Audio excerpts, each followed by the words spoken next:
What a thrilling finish for Virginia. They have advanced. Welcome into Tallahassee, Florida. The Seminoles playing host to the Aggies. Both these teams with 46 wins this season. They've split the first two games. The 0-2 pitch to Travis is hit out of play. Jay Walker, Dan McLaughlin with you. And this young man on the mound, you're getting a chance to look at a future star, and many believe he'll be a star in the major leagues. And he's got great stuff. A fastball that's above average, between 90 and 95 miles an hour. You see it right there at 93 miles an hour, and it's really good downhill. Hard fastball. He's a true Texas power pitcher. His strikeout pitch is that fastball. 2-2. And as we've seen in the first two ball games, this place is electric. These fans, affectionately known as the Animals, have been making noise constantly. And I thought we saw the best case of it yesterday when Texas A&M sent a freshman pitcher out there on the mound. He got caught up in the environment and couldn't concentrate, and they chased him out of here early. Just missed on the outside corner, maybe a little bit high. And the count runs full. One thing that Wacha does not do is walk a lot of batters. In his last three starts, K-State, Wright State, and Arizona, he's allowed just one run in 21 innings. In the air down the left field line. That ball is hooking, and it is foul. Good effort there by Brandon Wood. You talk about Michael Wacha. He's a guy that likes to really hurry up at the pace of the game, which is going to prove effective if he can get that pace going today. Fast pitch kind of guy. He's a competitor, and like we said before, he's a power pitcher. He attacks hitters with that fastball. Another 3-2 pitch to Devin Travis. Spoiled again. Good lead off at bat here. Regardless of what happens, he's making him work. He's making him work hard for it. Devin Travis in the previous two games has always started off the game getting on base. Game one, he started off with a double. Game two, same thing. Right now, just fighting off pitches from Wacha. And this is a matchup as good as advertised. You see Wacha is not backing down from Travis. 3-2 count. He's going fastball, fastball, fastball. What a great leadoff at bat.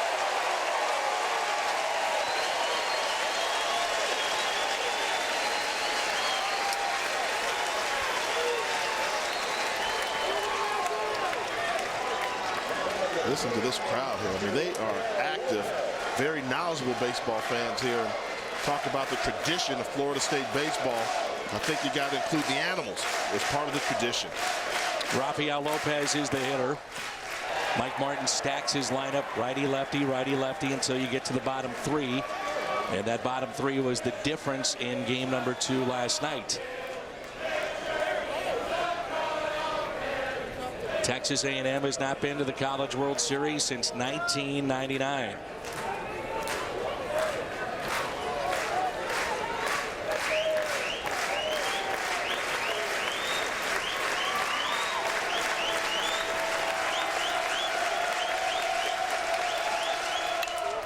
Popped up left side.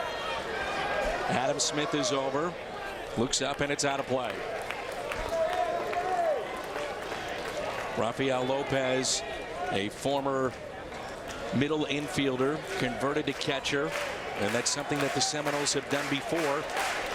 Folks across the country know the name of Buster Posey. He was a shortstop here at Florida State as a freshman and an All-American, then moved behind the plate. So this is not uncharted territory for Mike Martin and his staff. And I think in Lopez, when you have a former shortstop there, the athleticism appears behind the plate.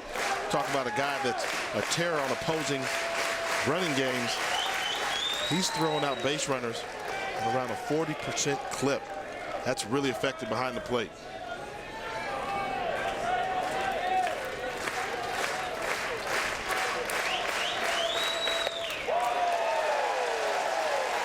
When you think about Coach Childress for Texas A&M, he rolled the dice to an extent by going with a freshman yesterday. You mentioned earlier that their number one, their ace, is out. Wacha now is the ace with the injury to Stilson.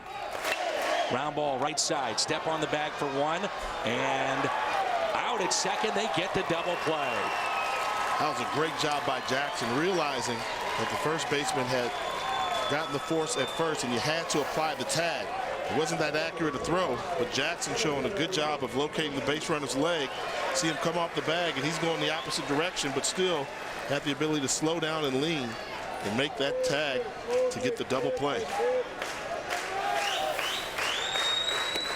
That is not an easy throw for that first baseman, trying to figure out exactly where the shortstop is going to be receiving that throw. 2 outs, nobody on. The 0-1 pitch to an All-American candidate, Mike McGee. He made the start on the mound for the Seminoles in game number 2. Didn't last long. He's been dealing with a stomach ailment. 1-2. Mike McGee's one of those good stories of college baseball. When you talk about Coach Martin in the many years he's been here at the program, he said, I like raising young men. Take a guy like Mike McGee. Got drafted 3 times in his career. Last year was a 40th round draft pick. This year rewarded by being selected in the 15th round. So that's pretty good progress. And check swing, and he went. Strikeout for Wacha. And his first of the evening here in Tallahassee. The check swing, McGee could not hold up. And Wacha picks up his first strikeout to go along with the double play. The Seminoles take to the field when we come back.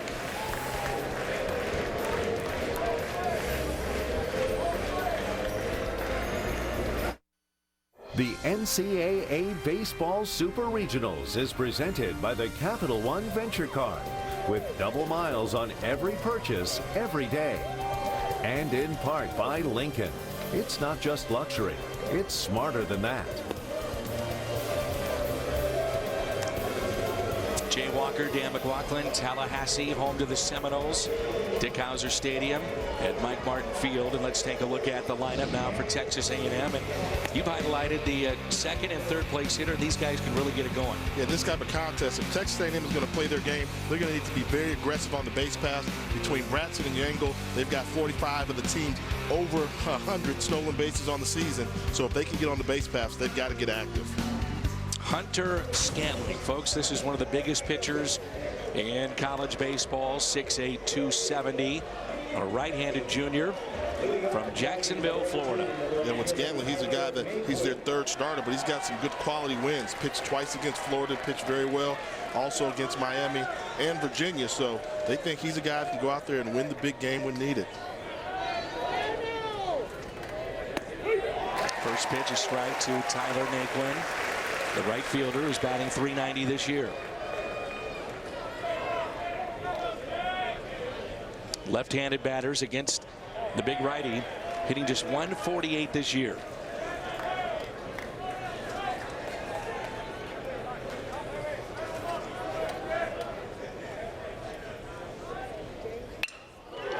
Base hit up the middle.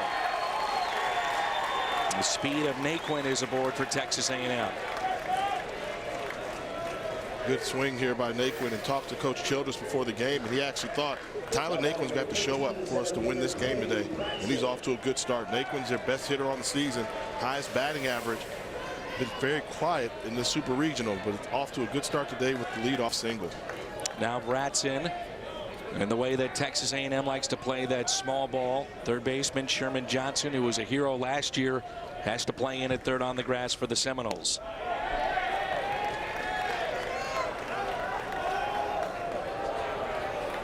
This is in an offensive ballpark as we saw yesterday, and there's the freshman from Bryan, Texas, hitting .349 against right-handed pitching this year. How about the big right-hander? Your scouting report. Well, one thing you're going to get from him is size. That's why I put the intimidation factor. 6'8", 270 pounds on the mound. That can be intimidating. He's got good stuff, but his problem has been he gets in big innings. He's got to avoid the big inning, and his slider is his strikeout pitch. Considering the size that he has, not necessarily a very hard or powerful thrower. He uses the slider as his setup pitch, and the location is going to be key. 7 innings and a 3-1 win over Florida. That was a 3-hitter for him. 5 2/3 in the ACC title game against Virginia. So he has pitched in some big games. None bigger than this one here. And it's a walk. A single, a walk, and now Yangle, who is homered in this series in game number 1. And this is not the type of start you want if you're Hunter Scanlon. I mean, considering the fact that now you've got the crowd that was on fire to start off this contest. You give up a single, followed up with the base on balls. Now the crowd's kind of sitting on their hands. You've taken them out of the equation. Put yourself in a tough jam. Runners at first and second, nobody out. The strike zone pretty tight so far. It seems to be the case there. I think both teams, you don't mind as long as it's consistent. If you talk to Coach Martin and Coach Childress, they'll say as long as it's a consistent strike zone, and it's a good call. That pitch was off the plate. Pretty good job by Lopez trying to bring it in to the strike zone, but the umpire wasn't official. So Mike Martin will have a visit with his big right-hander. And with this time, we get a chance to look at the defense for Florida State. 46-18, 19-11 in conference play. And they have some speedsters out in their outfield. Yeah, I think that's the strength of this defense. They've got range galore from McGee and Ramsey to Tapley. And Tapley's made some fantastic catches during this super regional to go along with this 2-home run performance from yesterday. No surprise here in Tallahassee. It is warm. It is muggy. Neither team took batting practice on the field because of a slight drizzle. It's 89 degrees, humidity 55%, and the wind is blowing out to center field. We wondered how Texas A&M would respond to getting blown out in the ball game yesterday. Yango getting down the bunt, rolling. It's fair. Throw to first, 9 times. Bases loaded. That is your third place hitter that leads their team in home runs with 7. He's got 49 RBIs, and he's done that twice now in this series. And he's also got good speed on the base pass. 14 stolen bases on the year. What a great bunt by Yango getting this ball down. Anticipating the slider coming away. He just pulled it down the line perfectly. No play for Sherman Johnson. He tried to get him there, but Yango was scooting down that base path. Bases loaded, nobody out. A&M trying to get on the board first here in the bottom of the first. This is Jacob House. There's the slider, lowered away in the dirt.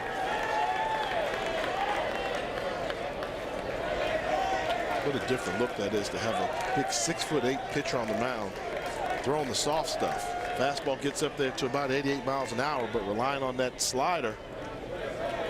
Different look. You normally expect a guy that size and mass to pound the strike zone with fastball with that heat. You know, Florida State has plenty of ammunition left in this ball game and for this series because their left-hander Brian Bush and senior closer Daniel Bennett, who've been the top relievers this season, have not thrown in this series. So Mike Martin may not waste much time. And already you see Brian Bush getting loose. And they said Bush would be the very first guy they would go to. And they felt like they had a plethora of arms available on their roster, but Bush would be the first guy that you would see. And if they can get the game to go, get a lead late, they feel pretty comfortable giving Bennett, their closer, 3 to 4 innings if necessary. Good block in the dirt by Lopez. And you can tell right now, Scanlon has not found the location on that slider. You know, he's got to be able to locate that pitch, and it's going down in the dirt. Good job by Lopez of blocking the plate and saving a run off the board. Take a pitch, maybe 2. House only 1 for 8 with the bases loaded this year. And he walked him. 1-0 Texas A&M. RBI number 50 for Jacob House. Well, there's a cliche you hear in many locker rooms where the same things that make you laugh will make you cry. And yesterday, these Florida State fans made a mockery of the Texas A&M pitchers and their lack of ability to throw strikes when Florida State took advantage of the 12 walks and 4 hits batsmen. During one stretch, Texas A&M walked 3 consecutive batters on 12 straight pitches.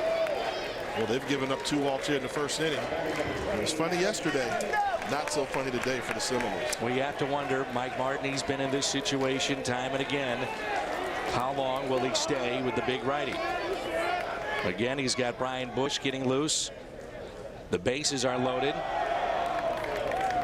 And nobody out. Adam Smith at the plate.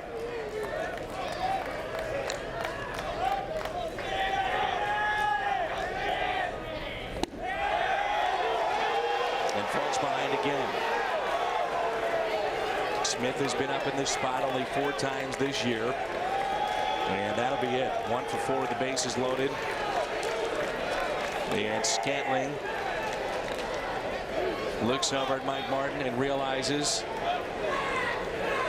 this is about as disappointing a start you can possibly have.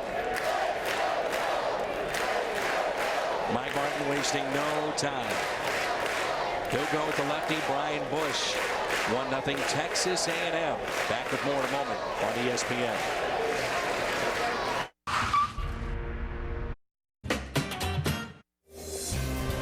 Welcome back to NCAA Baseball Super Regionals, presented by Capital One. Along with Jay Walker, I'm Dan McLaughlin. 1-0 Texas A&M here in the bottom of the first. And already their starter for the Seminoles, Hunter Scantling, has been chased in this game. And this is Brian Bush, a 6'2", 240-pound junior out of Boca Raton, Florida. 6-2 on the year, 25 walks. Did make 5 starts. He does have a save under his belt. They need him to shut the door early. And remember, Scantling was lifted after the first pitch to Adam Smith. So the 1-0 now make it 2-0. For Brian Bush, he's a left-hander. Has kind of a 3/4 arm slot delivery on his pitches. Gets the fastball up there to about 86 miles an hour, but got great curveball and slider. Does a good job of disguising the ball well from hitters, particularly left-handers. 2-1. Sarcastic cheer from the crowd here at Florida State.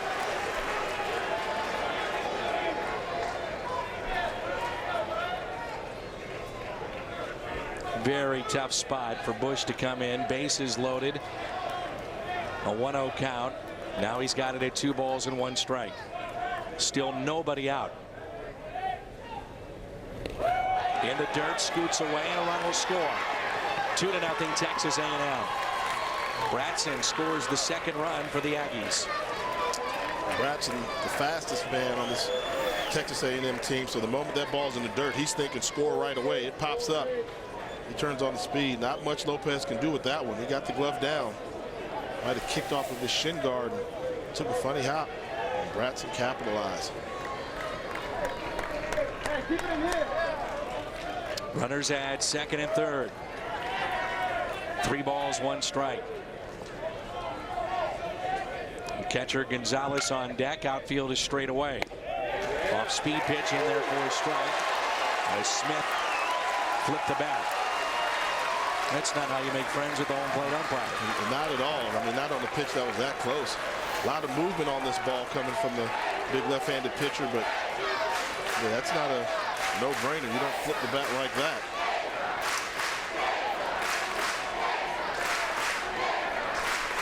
The winner of this game heads to the College World Series. A&M has not been there since 1999. A 3-2 pitch. Missed on the inside corner. 3 walks issued by the Seminoles here in the first inning. Prior pitch was a breaking ball on the outside. He tries to come inside. Comes a little bit too low as well as too far inside.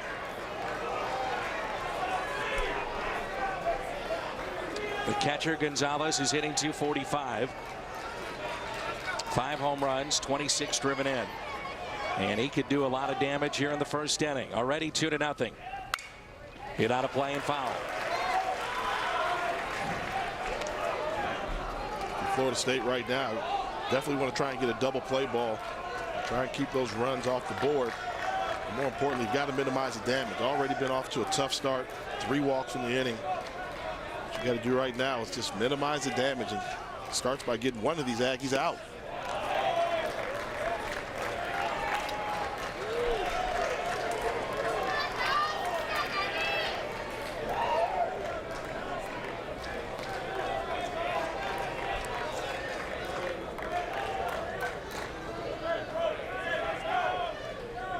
The 1-1 pitch. Hit out of play. Remember, it was Florida State here in game number 2 that jumped out to the big lead at 1 point, 8 runs. Texas A&M came back. You see first inning what happened. And then eventually Florida State pulled away. The 1-2. 2-2. You mentioned the fact that that strike zone was tight. It's consistently tight. Small strike zone. If you're a hitter, you got to like that.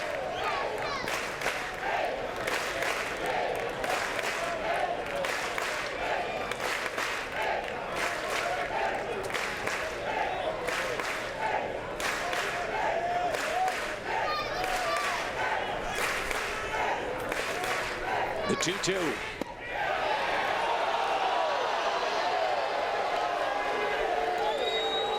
Count is full here on Gonzalez. These fans are into this game. You know, stay around long enough, you realize they've got a chant for basically every pitch, every situation in any given baseball game. Well, it's early, but this is a big pitch right here. 3-2. Out to right center field. This ball will get down. 2 runs will score at least. Runner from first on his way to third. It's a double. And Gonzalez drives in 2 to make it a 4-0 A&M lead. Talking about the tight strike zone, forcing the pitcher to have to throw a ball right over the meat of the plate. Gonzalez just absolutely drives this ball in the right center field, showing great opposite field power. And with the wind going out to dead center, the ball was able to carry for the stand-up double for the catcher. So 4-0 lead, 3 hits and 3 walks here in the first inning, and still nobody out.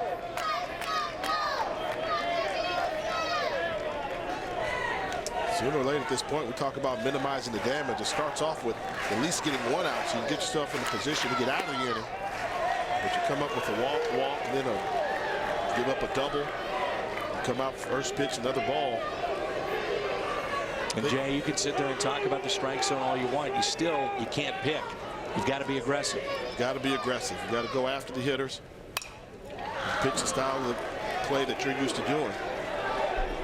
And you just got to assume that the umpire is going to call it the same on both teams.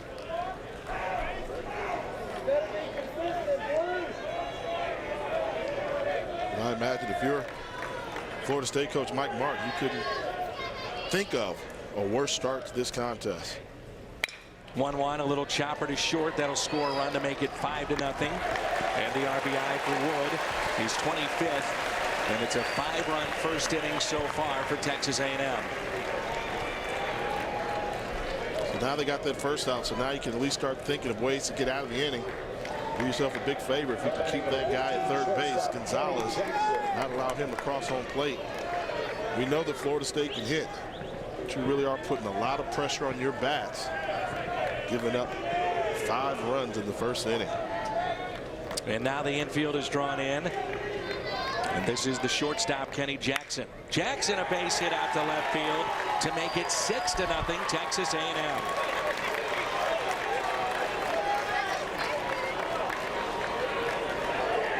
They want to bring in the infield. Jackson just caught up to that high fastball above the belt line. Quick hands shown by the shortstop from Texas A&M. They would just poke that ball in the left field for the RBI single. And now it is Andrew Collazo. Coach Childress telling us that with the new bats in college baseball, the one guy that has benefited the most, the man at the plate. For people that don't know about the new bats in the college game, what has changed? Well, the ball just doesn't travel out as far. You know, a home run that used to travel 400 feet now is only going 375 feet. That extra 25 feet, big difference between what they call long ball power or warning track power. So it brought realism back into the game of college baseball. The old bats, they consider them nuclear bats. They were loaded. You had shortstops and second basemen that were just yakking balls all over the place. Well, now this has been the big equalizer.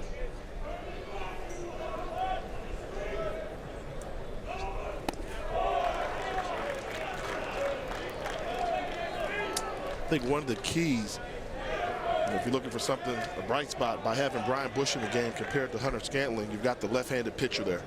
And if you've got a team like Texas A&M that wants to be very aggressive on the base pass. And Collazo gets the bunt down. The lefty spinning, underhands for the out, and the runner in scoring position. And Texas A&M will bat around here in the first inning. And a look at the comparison offensively across the board in the NCAA game. Yeah, I mean, and that's what I expect you would get. You know, balls that normally leave the yard, they're staying in the yard. And I think what you're really seeing is that big reflection in the runs per game. You know, a run and a half per game decrease has really kind of downplayed the offensive firepower. Very interesting to note. These two coaches, they're big difference when you talk about the bat. In most games we've called, there's been a consensus, hey, it's better for the game of baseball. But Mike Martin, he was adamant in his opposition to the new bats. He said, my team was built for power baseball. We like to hit home runs, and fans like to see home runs. 0-1 pitch is hit to second. And what an inning here for Texas A&M. 4 hits, but 6 runs. Trying to go to the College World Series for the first time since 1999. The Aggies on top. Big lead early on. Steve Bunin, Will Kimmey in studio with the SportsCenter in-game. What a finish earlier today on ESPN2. #1 Virginia against UC Irvine. After the Anteaters took the 2-1 lead in the top of the ninth, the Cavaliers win it with the walk-off. Yeah, Chris Taylor back up the middle, erasing all the memories of losing at home to Oklahoma last year. The top seed hasn't won the College World Series since 1999. The Cavaliers will try to end that streak in Omaha. All right, guys, thank you. Here at Florida State, Mike Martin has been there so many times. His 32nd year as the head coach, 14 College World Series. He's been the runner-up, but has never, ever won the national championship. And James Ramsey was trying to call time, not granted, and here comes Mike Martin. And I think the big debate he's got is, when my guy was on the mound, strike zone was extremely small. Now, when we're in the batter's box, seems like you've expanded. They just want some consistency. And you talk about a guy that wants to win it and fire it. He's up for it. Well, again, the home plate umpire does not have to grant it when that batter calls time, and clearly he did not. And he just wants to know why. You know, that's normally something you give to the back umpire, gives it to the batter as a courtesy. You know, very aggressive. As soon as they see the hand come off the plate, they call time, and more often than not, they will err on the side of calling timeout more times than not before they will err on the side of allowing the pitcher to get the strike. Ramsey at the plate. 53 consecutive games he has reached base.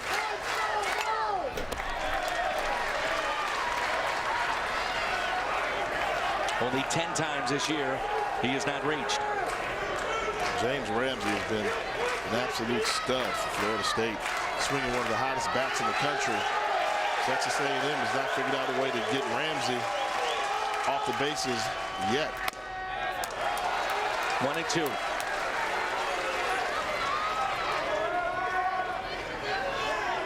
Ramsey, see what he's done this year for Florida State. In many ways, he has been their offense, one of the best offenses in all of college baseball. 2-2. Here's where I really like Ramsey. Most hitters get 2 strikes on them. They completely change their swing, get very defensive. He's got enough hand speed where his 2-strike swing is just as aggressive as his no-strike swing. That time he strikes out, and the second K for Michael Wacha.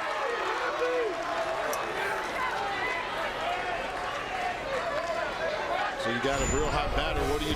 Well, try and get ahead in the count early. They got an assist from the umpire there with the easy strike.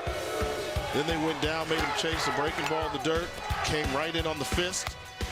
High level fastball. He doesn't bite on it twice. Then they managed to finish him off with the K.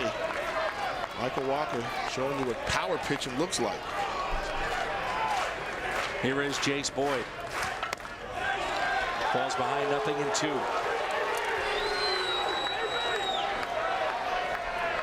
What a difference a day makes. Yesterday, Texas A&M could not throw a first pitch strike if they tried.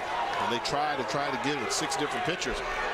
But Michael Wacha showing you why he's the ace of their staff right now.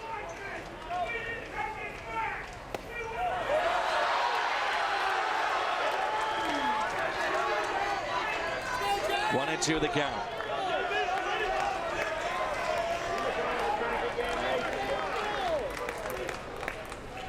Got him. 3 consecutive strikeouts for the right-hander Wacha. Fastball, fastball, fastball. Then takes off about 9 miles an hour on that changeup. Same delivery, same rotation, and you see him just swing right through it. A little tail on that ball at the end. That off-speed pitch.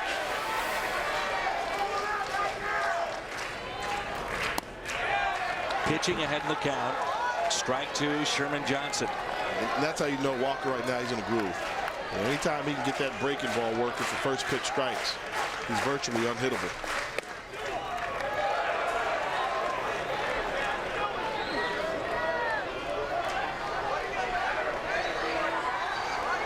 They got very impressive numbers there. 34 pitches, 21 strikes. And a lot of those have been first pitch strikes. Game becomes a lot easier when you can get ahead of the hitters.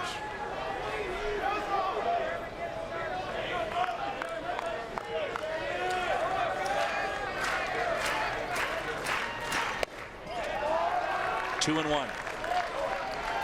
Sherman Johnson had the big hit last year, deciding game to send them to the College World Series. And this time he pops it up. Left side. Fair territory. Third baseman Adam Smith makes the catch. Texas A&M. They lead it 6-0.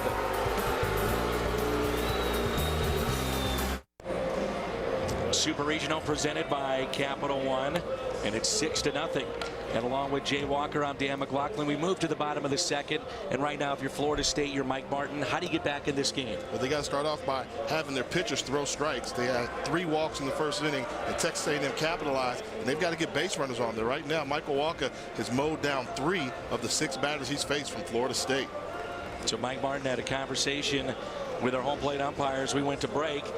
Clearly, he's not happy with what he's seen so far. Winner take all.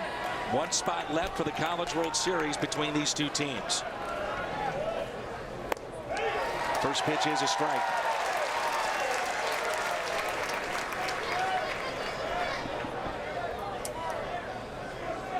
Gray Bratson, 31 of 40 in the stolen base department. He can really move. Gonzalez has to be quick, and he got it. That's a great play by the shortstop Gonzalez. We talked about Branson. He can get down that baseline in about 4 seconds flat all the time. High chopper, put the ball on the ground. That's what you like to do with these type of guys that have speed. Just help him put the ball on the ground and outrun it. If he does not field that ball cleanly and accurately with the throw, that would have been a base hit for Branson. Good job by Gonzalez. Matt Yangle picked up a bunt base hit his first time up.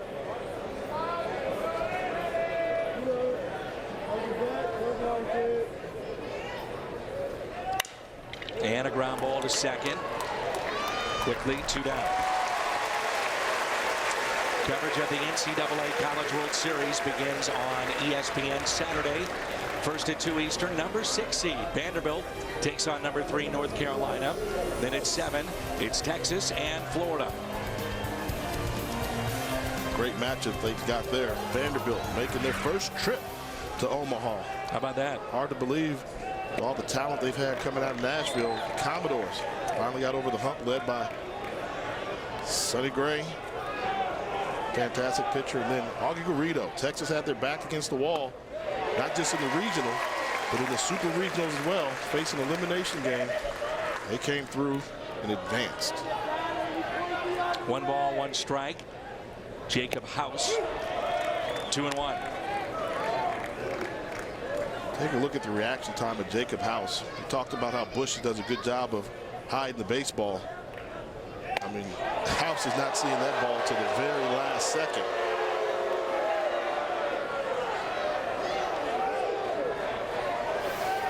The strike zone's getting tight. You see House just reacting. And yeah, I mean, that's a real tight strike zone. That looked like a strike to me.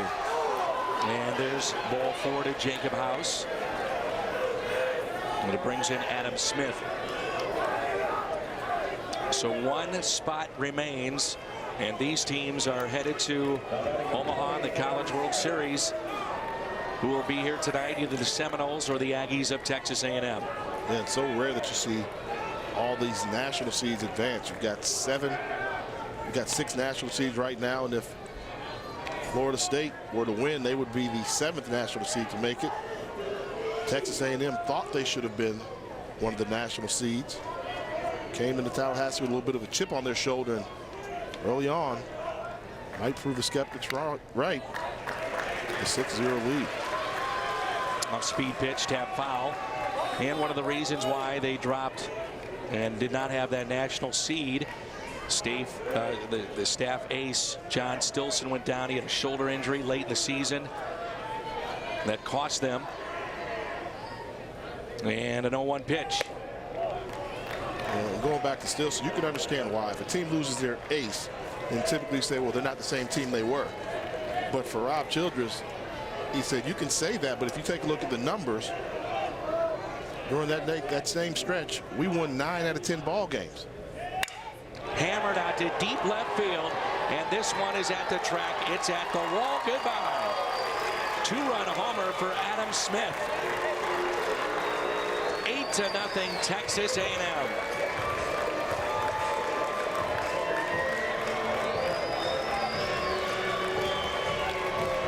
That ball was drilled, and you think the boys from College Station put that loss, that embarrassing loss they had yesterday behind them? Look at this, full extension by the big third baseman. He caught all of it. He knew it extended, got the hop, left the yard in a hurry. Well, Florida State has 4 walks tonight that they've issued, and all 4 have come around to score.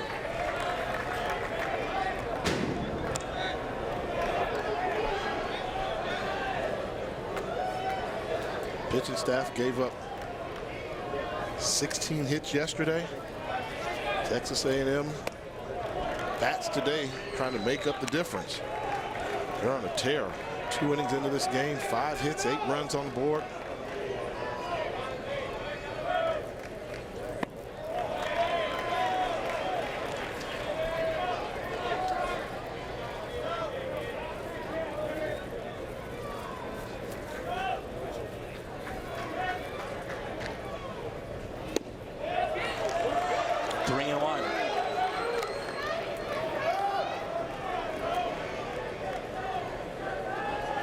Gonzalez, first time up with a double. And there's another walk. This has been the quietest we've seen this stadium in 3 days. I mean, it is silent here, and these are some of the loudest fans in all of college baseball. They lead. And they're one of the reasons why this is one of the most intimidating places to go play a college baseball game. But in postseason, although the Seminoles are dominant when it comes to regional performance, their super regional record a little bit less than stellar. Coverage of Major League Baseball continues on ESPN this week. First on Wednesday Night Baseball, 7 Eastern. Rangers in the Bronx to take on the Yankees. Then Sunday Night Baseball at 8.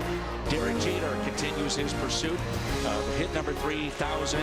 Yanks head to Wrigley Field for a game with the Cubs as part of the AL-NL Showdown presented by State Farm.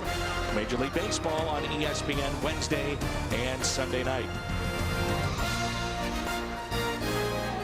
Jeter already picked up hit number 2,994. The 11-time All-Star, and you know he'd love to get hit number 3,000 in front of the fans in the Bronx. 3,000 hits, that's still that milestone that ensures Hall of Fame status, isn't it? Oh, you would think so. Florida State has only come back to win a series of the Super Regionals after losing the first game once. That was in 2008 against Wichita State. We talked about the Super Regionals history. More surprising, their record in Super Regionals is 10-15. So they've made plenty of appearances to Omaha, but their overall record, somebody else back there, surprised me. They have hosted more Super Regionals here than anybody in college baseball, but yet they still do not have that elusive national championship. calling him like a weatherman. You're 90% wrong.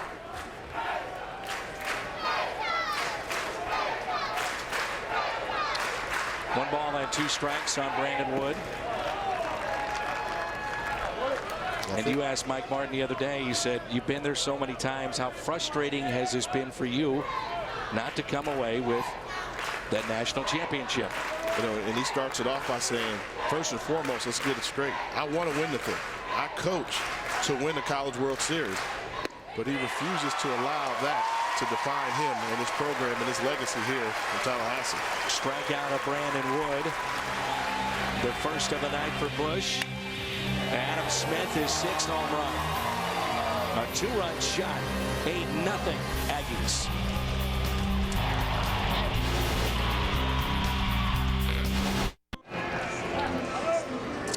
Nothing Texas A&M. And Michael Wacha has been fun to watch so far. The power pitcher coming out with the power game, just mowing down Florida State batters. He's faced 6 batters thus far. Not one ball is left. The infield, and he struck out 3 Seminoles as well. The big right-hander showing you what power baseball looks like. 36 pitches. He struck out 3. Has not allowed a base hit. Walked the first man that he saw, and then that was erased on a double play. Here's Justin Gonzalez with 6 RBIs in game 2. Once again comes out first pitch strike, going right after the Seminole hitters. And an 0-1 pitch. Ground ball to third. Adam Smith is there. Fires a strike over to House, and there's 1 away. Ball still yet to leave the infield. So if they're not striking out, they're barely getting the bat on the ball. 6 first pitch strikes to the 7 batters that he faced. And outside the leadoff walk that he gave up to Travis, which was a great at bat by Devin Travis, the leadoff hitter for Florida State. Walk has just been having his way with the Florida State lineup. Stuart Tapley. Home run here yesterday. One of the inspirational leaders of Florida State, the senior from Orlando, Florida. A year ago, his grandpa passed away. Earlier this year, his dad did. And in his career coming into this season, above a .330 average in his career, but only this season at .230. And the stories like Stuart Tapley, where Coach Mike Martin really felt as if that brought this Knowles baseball team together. How they support each other. And he said they discovered a love for one another in that clubhouse. Well, you just saw Rob Childress. He'll give the signs, go over scout report. The catcher, very much like a quarterback in football, has a list of signs. That is hammered deep left. It stays fair as it gone. Florida State on the board.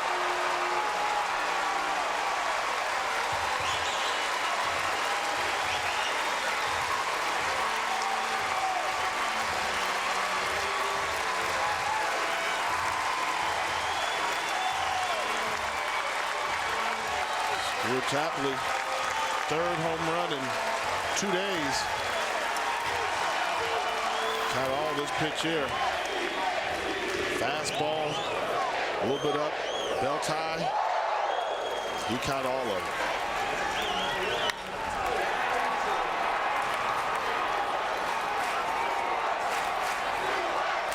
Makes it 8-1.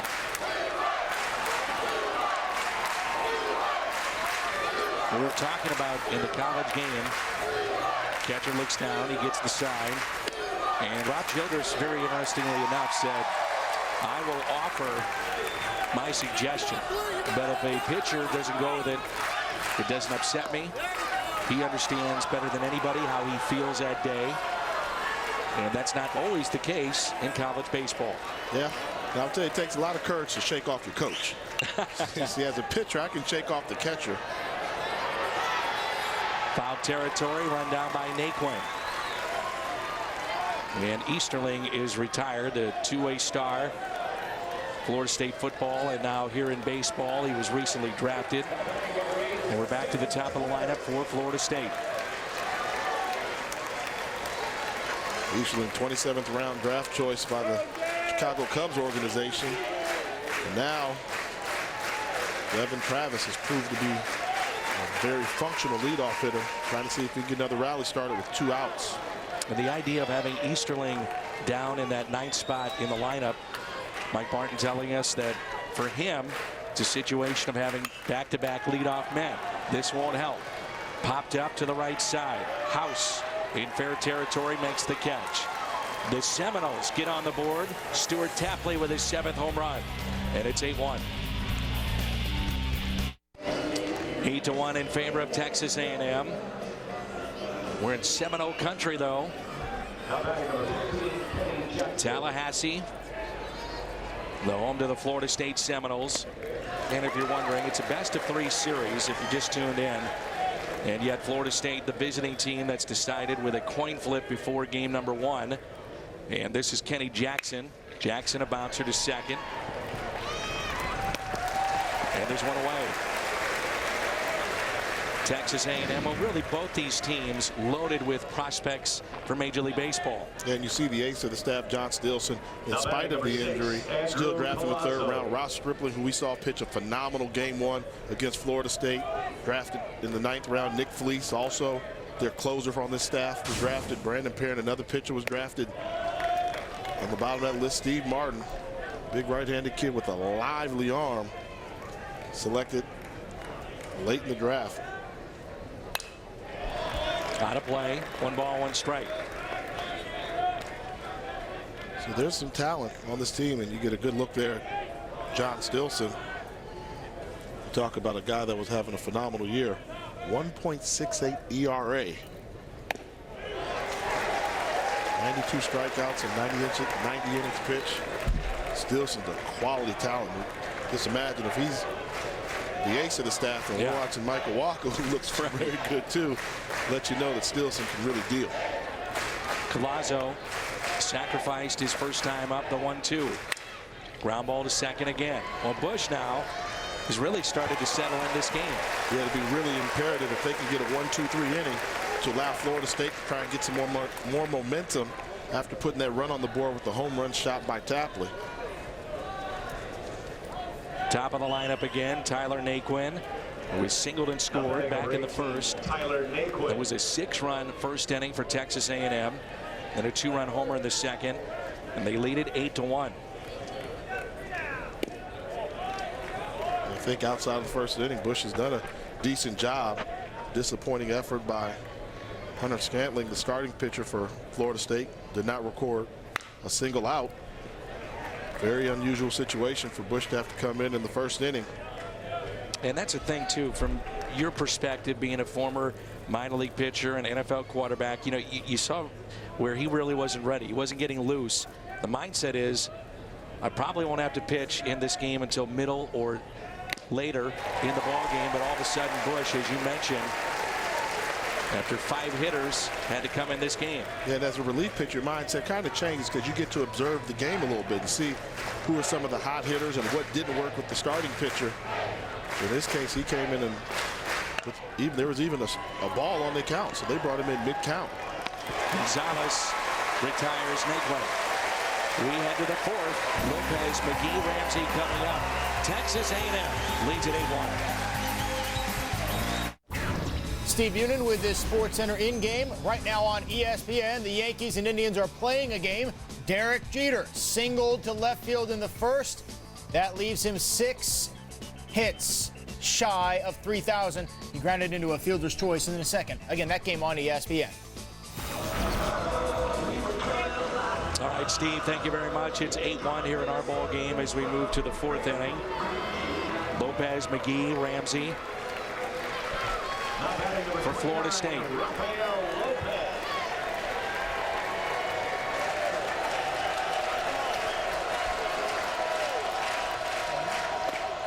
And the first pitch is a strike.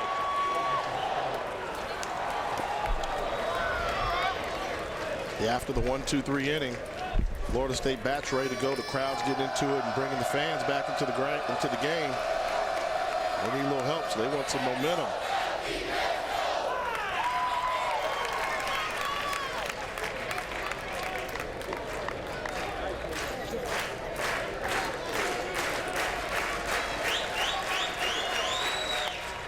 1-2.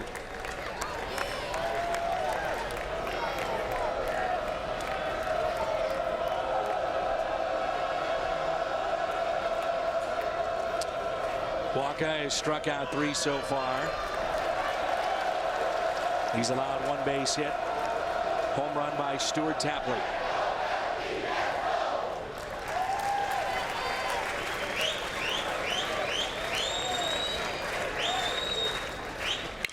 And a ground ball right side.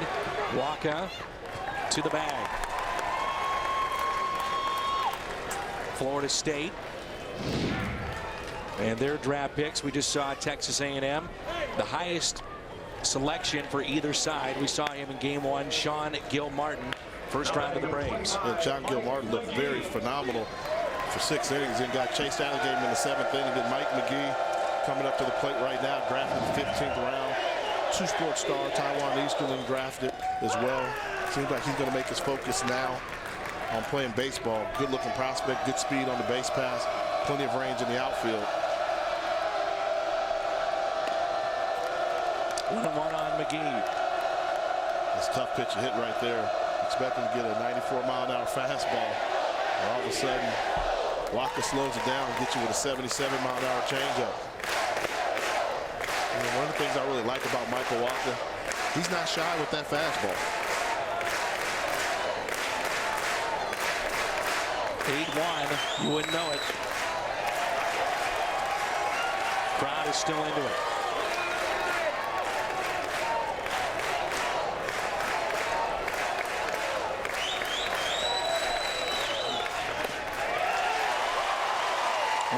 To McGee.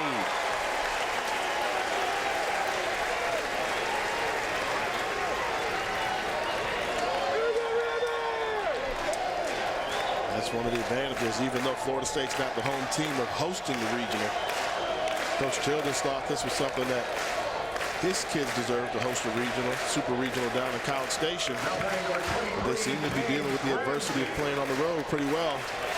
But it seems like the animals starting to leave their cage, found a way to get back into this baseball game. Here's James Ramsey, struck out his first time up. 381 hitter with runners on.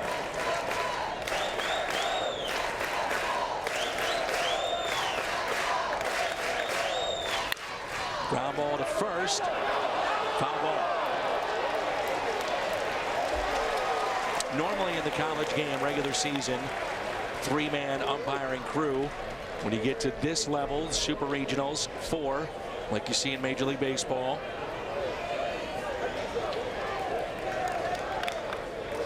A little bit more at stake than in the regular season. You bet.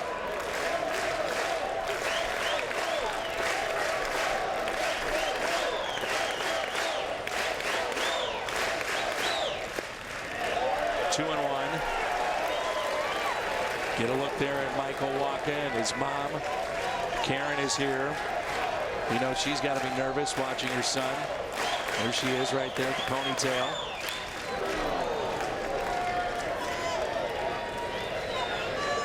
Trying to deal with this type of atmosphere as well. It is electric here at Florida State. I wonder with a mother like that, you think she ever starts to feel sorry about all the kids her son has struck out throughout the years? No. And he strikes out Ramsey again. You don't see that very often. And the 4th strikeout for Wacha. I really like Wacha's demeanor. You know, even when he walks a guy, doesn't let it get to him, doesn't get rattled. Gave up the home run ball, didn't let that get to him. It was just one pitch at the guy sent out of the yard. So good composure, and good stuff on the mound. Remember, this is a Florida State team that coming into the Super Regional hitting close to 370 as a team in postseason play. And after yesterday's performance, out to left, and that is caught by Brandon Wood. So Texas A&M behind Michael Wacha tonight, trying to advance to the College World Series, and they lead at 8-1.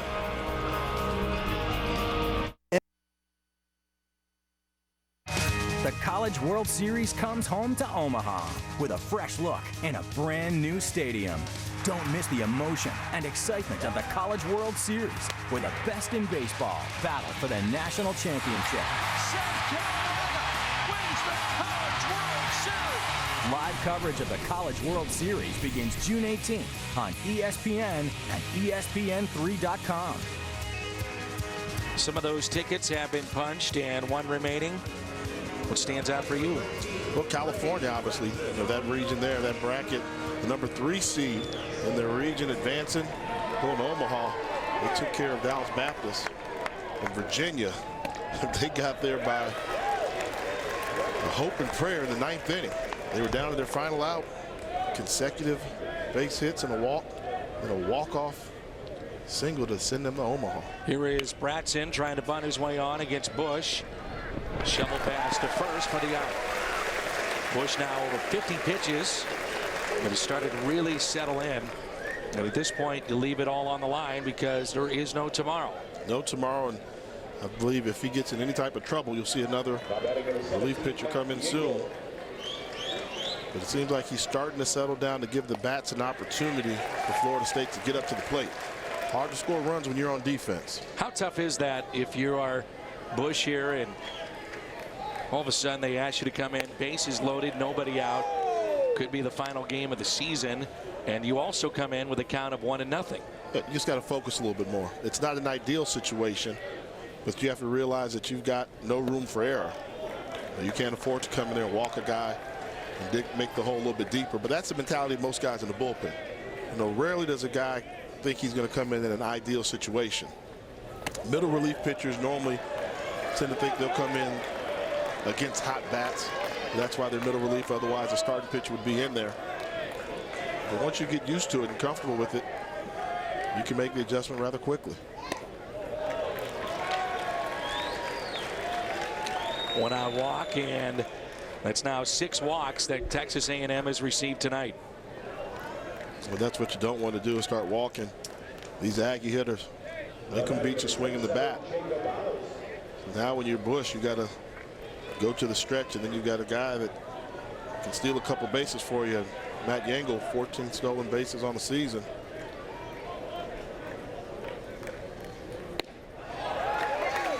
Strike one on Jacob House. House has been on base twice already. Walked by Scantling and also walked by Bush.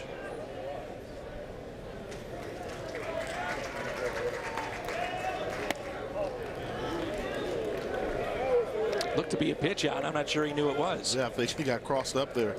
Very fortunate that wasn't a pass ball or a wild pitch.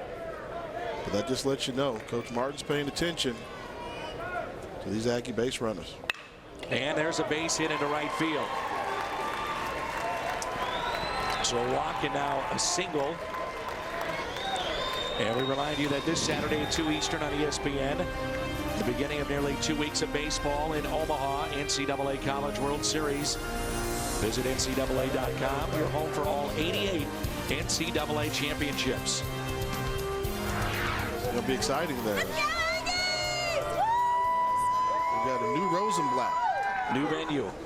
First time the new stadium will host College World Series. A lot of excitement will be in the air. Adam Smith hit by the pitch. Remember, he has walked and homered, and Smith looking back at Bush.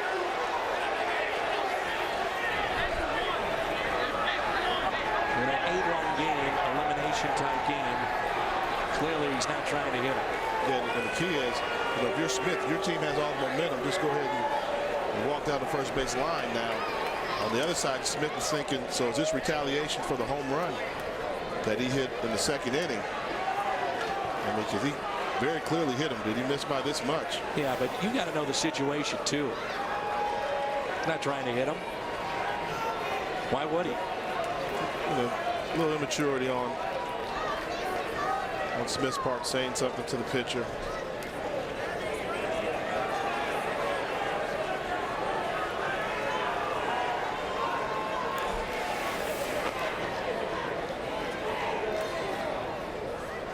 So the bases will be loaded here for Texas A&M.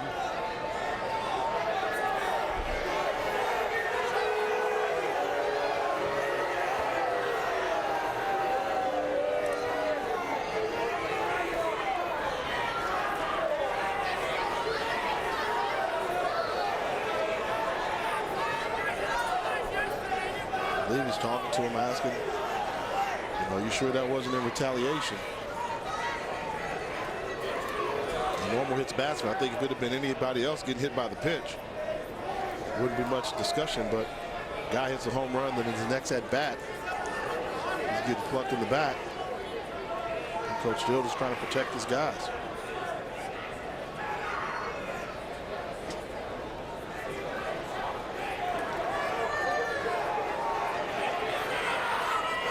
Mentioned that Bennett, we have not seen him. He is getting loose in the bullpen for Florida State. Look at that. Mike Martin getting fired up.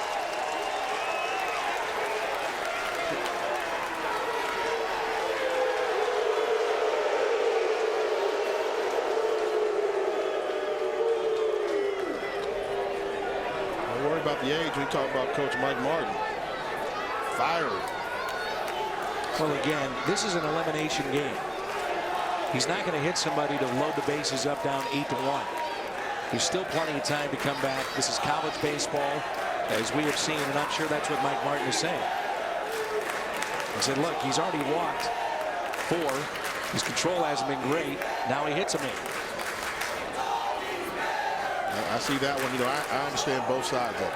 You know, I do, like I said before, I believe if you're children, you got to make sure that the umpires are protecting the players, and maybe they wanted a warning to be issued to the pitcher on the mound. And then some words must have been said where Mike Martin might have thought Coach Childress was taking a couple shots at his team, at his players.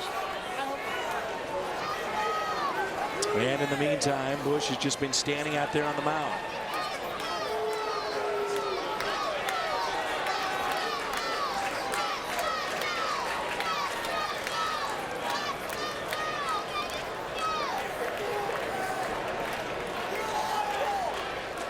Bennett has been getting loose.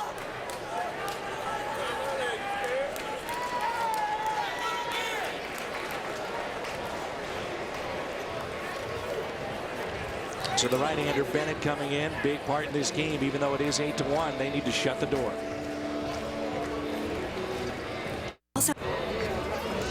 New pitcher in for Florida State, Mike Martin. 8-1 game, and the bases will be loaded. And Daniel Bennett, outstanding pitcher out of their bullpen, comes in. Yeah, I mean, very risky move right now. They said that Bennett can give them as many innings as they need. He's their closer on the year. So they're bringing in the closer early right now, really trying to calm down these Texas A&M bats. He's a submarine-type pitcher. Throws the ball sidearm almost with that old Kent Colby-type motion. Fastball about 84 miles an hour. Got a great slider, as all sidearm pitchers have, and good changeup as well. Works very hard, and you can tell the Florida State Seminoles staff leaving nothing to chance, trying to stop Texas A&M right now. Mike Martin has to. I mean, it's 8-1 here, bases loaded. He can't let this thing get any bigger. The lead for Texas A&M. And I guess when your closer is a sidearm guy, most sidearm pitchers don't put a lot of strain on their arm, so they can give you those extra innings that you need. If you got a power pitcher that's your closer, you only want to go 6 outs with him. Occasionally you go 8, 9 outs if you must. But in this case here, because their closer is a sidearm and he's got good stuff, they feel comfortable inserting him into the game here in the 4th inning. And Bush gave them 64 pitches, 4 hits, 4 earned runs, 4 walks, hit a man, and 1 strikeout. And I think what we didn't see yesterday from Texas A&M, they weren't able to get to the Florida State bullpen. I mean, one of the questions for this Florida State squad has been their bullpen. You know, the way to beat Florida State is if you can chase off their starting pitcher and get to the bullpen. It's 50-50 with a chance to win. Well, we're seeing Texas A&M chase off the pitchers today. Nasty. You talk about a sweeping slider. That ball started 6 inches on the left side of the plate and ended up 8 inches on the right. Kevin Gonzalez has doubled and also walked. 1 ball, 1 strike. Bennett with 15 saves in his 41 appearances this year. 2.10 the ERA. Record of 3-1. The 1-1 pitch. That's a pretty pitch right there. Stays right on that outside portion of the plate. And then right when it crosses the plate, just goes to the right side. That's painting corners.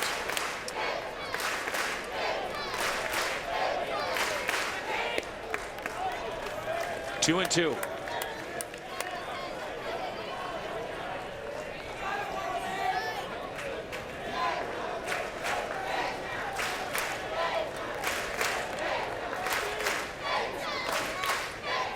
Got him. Big strikeout.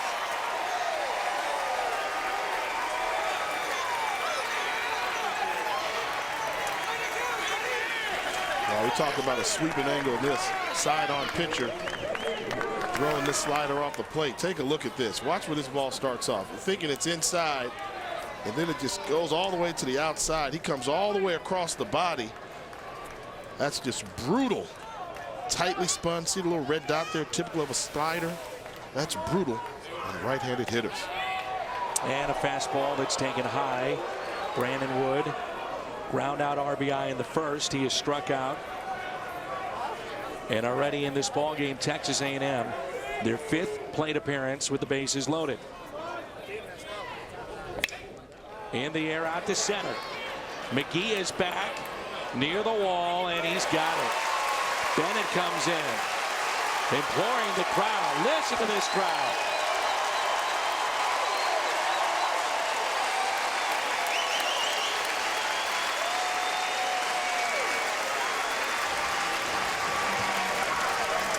Visit with Mike Martin coming up next.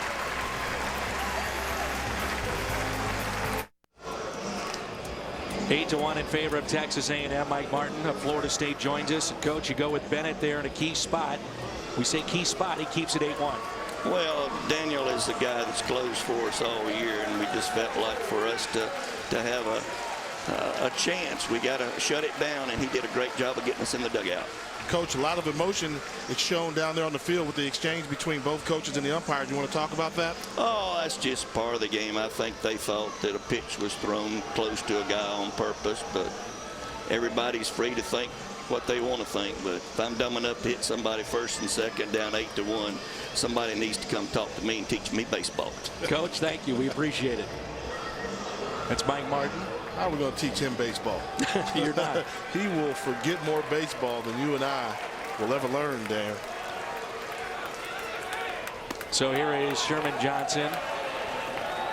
And like we said, clearly he was not trying to hit the batter down by 7 runs in an elimination game. And I agree with that one, but, you know, on both sides, we talked about it well.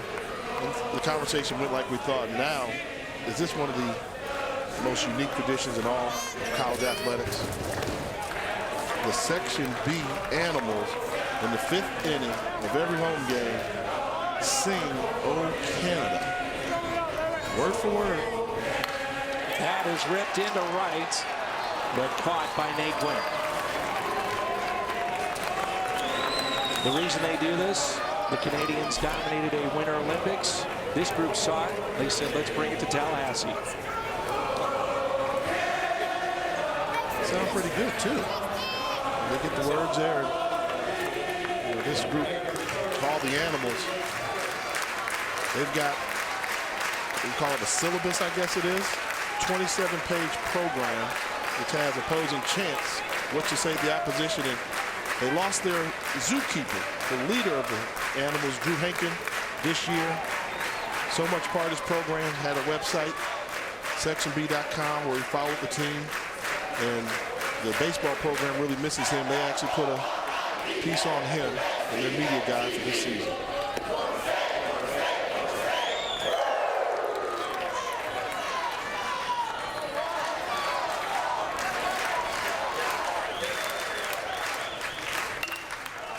Popped up to the right side.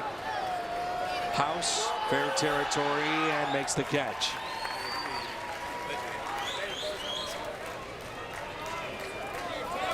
When you see it here, I mean, they've just been festive for this whole Super Regional.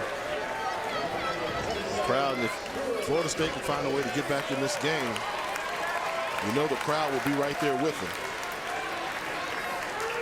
Dick Hauser Stadium. And we know Dick Hauser, the former baseball player here, coached at Florida State as well, and also went on to fame as a Major League manager. See what Tapley has done. 3 home runs his last 2 games. Give Wacha a lot of credit too. After Florida State shut the door, those 2 outs with the bases loaded, Wacha's come back for the Aggies and shut the door on Florida State. Going right after him. And this is where you see how well the guys pitch. And Tapley took a fastball for a ride last time. Wacha came out with off speed, and then the only fastball Tapley's going to see now will be something out of the strike zone, trying to make him chase something. Strikeout for Wacha, number 5. And we are midway through 5. Coach Childress coming up from the dugout when we come back.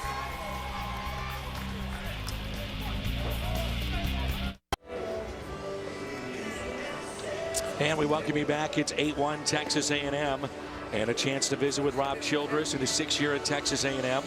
And Coach, right now, Michael Wacha's at 78 pitches. How deep have you gone before with him, and what do you think he can do tonight? Well, hopefully he can get us somewhere around 120 pitches. That's what he's done all year long. He's done a nice job, and you know, as long as he's throwing strikes and his stuff's good, we're going to let him go. Very emotional environment here in Tallahassee. You got tempers going all over the place, and the crowd's really getting into the game. What do you tell your ball squad about staying focused? Hey, just focus on playing the game. Keep your head down. Don't worry about the scoreboard. Just grind at bats and make routine plays. We're going to be fine. Coach, thank you. We appreciate it. Thank you, guys. Well, it's getting closer. We had a chance to talk to him before the interview. He said he'll feel good in about 5 innings if he can make it to Omaha. I mean, we talk about Mike Martin and all the tradition he has. Coach Childress down at Texas A&M has never taken the Aggies to Omaha under his watch. So he's got a little monkey to get off of his back as well. 8-9-1 coming up. Kenny Jackson 1 for 2 with an RBI. But RBI was back in the first. And the crowd right now quiet here at Florida State. Not much to cheer about. Their starter was knocked out after 5 batters, did not record an out. Then they went with Brian Bush. And now they have their closer in midway in this game. And Bennett, as you recall, at the end of the last inning, tried to fire up this crowd, get them into it, saying, come on, let's go. Pitching on pure emotion right now.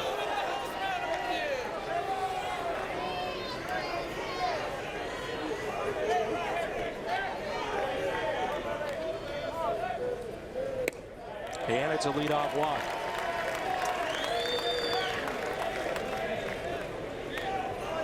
Winner take all here tonight. Punch the final ticket to the College World Series. Florida State trying to pick up their 21st. Texas A&M their 5th and first since 1999.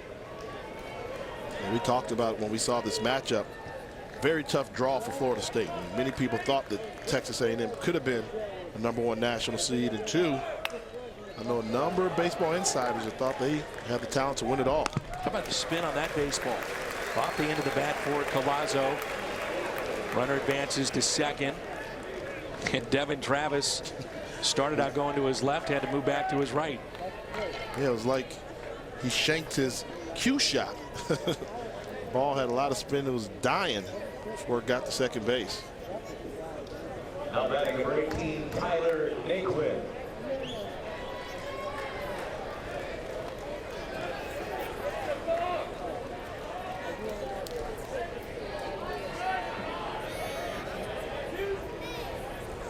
Already the 4th time for Tyler Naquin, the leadoff man, to come to the plate.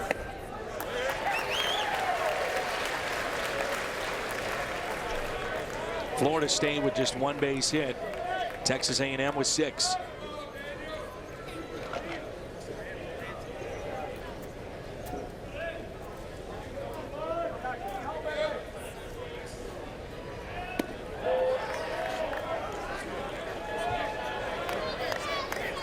Bennett really falls off that mound for a big guy that size. Take a look at the follow through on those pitches. That gets a lot of extra action on that slider by completely falling off that mound. Hit to short. Gonzalez 2 away. Take a look at the teams that have already advanced to Omaha. A lot of the national seeds with the exception of Cal. Yep. Cal beat Dallas Baptist to advance. I'll tell you what, that Florida team is very, very good. They were very youthful last year. Now they're more experienced, and they learned from the experience of Omaha. North Carolina, the way they handled Stanford University, which was a very good team, lets me know that North Carolina is a little bit better than people think. And I always say this, to be the man, you got to beat the man, right? Well, the man is still alive, Dan. South Carolina Gamecocks, defending national champions, getting back to Omaha. You don't see that too often, where the defending champs are able to advance back to the College World Series. So give credit to the Gamecocks. 1 ball, 1 strike on Bratson.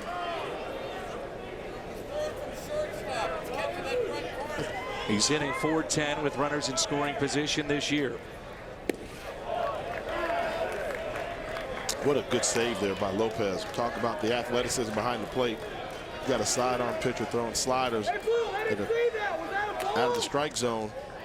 Imperative you don't let a ball get by you for a pass ball. You did a good job knocking that down. 2 strikes. 2-2 on Bratson. Walked and scored in the first. He's grounded out to short and grounded back to the pitcher.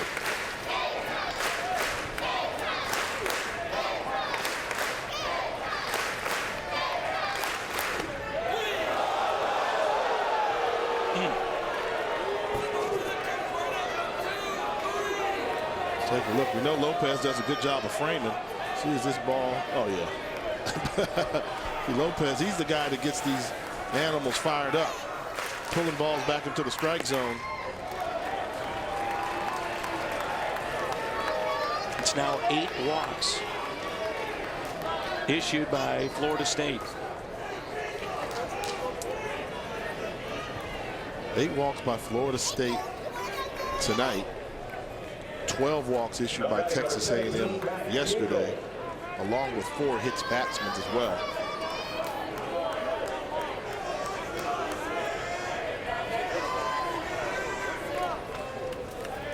Runners at the corners.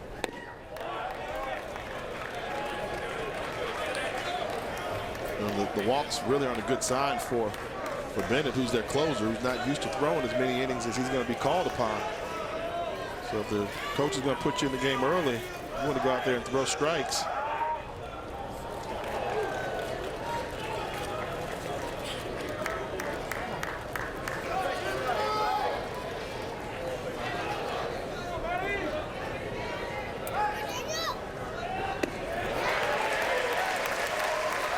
Good pitch there. I really thought that Matt Yingle set the tone for the Super Regional back in game 1.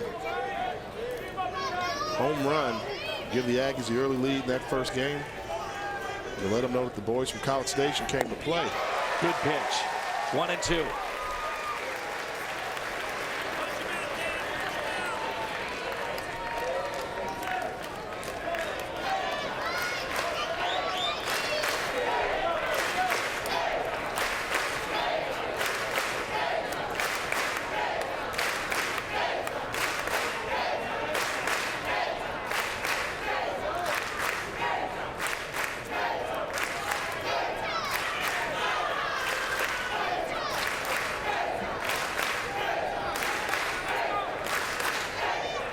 Picked off and they throw away.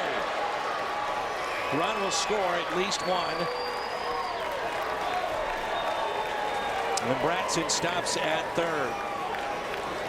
They had him picked off as easily as you can get a guy. It makes it 9-1. No need to hurry to throw. He was in such no man's land. As a pitcher, you got to run at him. You know, once he's in the middle there, run at him, run him back to first base on that pickoff move there. And what do you say, Coach Martin? One of those days thus far for the Noles. Bennett gets a strikeout, his second. We head to the 6th. 9-1 Texas A&M.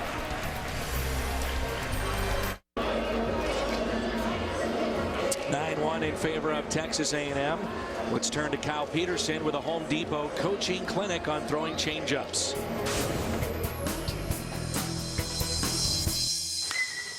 So with the changeup, the key is the grip. It's a two-seam fastball with your middle finger and your ring finger. And I want you to think the exact same thing as we would when we throw the fastball. The movement will be the same, but the key, the arm speed has to be the same. If it changes, the hitter will see it, create that good circle, turn the ball over just like a two-seamer. And you heard Kyle Peterson talk about the delivery is the key to throwing a changeup. If a pitcher tips off his changeup, it's coming, then that gives the hitter the ability to know something off speed, and they can sit on that pitch and really drive it. You get a guy like Michael Walker on the mound, fastball, fastball, fastball. He's got to use that off-speed pitch to keep the batters from jumping on the fastball. Most power pitchers have to have that changeup in order to change the speed to keep the hitter's rhythm off. 2 balls, 1 strike.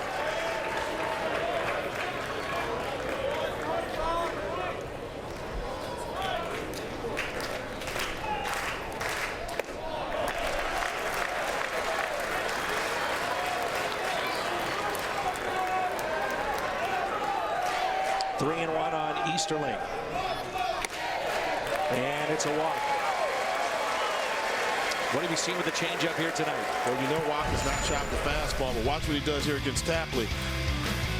Thinking fastball, no. Pull the string on it. You see the movement at the end that Kyle talked about in there? Same motion, same delivery. Tapley well in front of that changeup. The off speed for the strikeout. Devin Travis back to the top of the lineup. That catches the outside corner. And that has not been a strike all night long.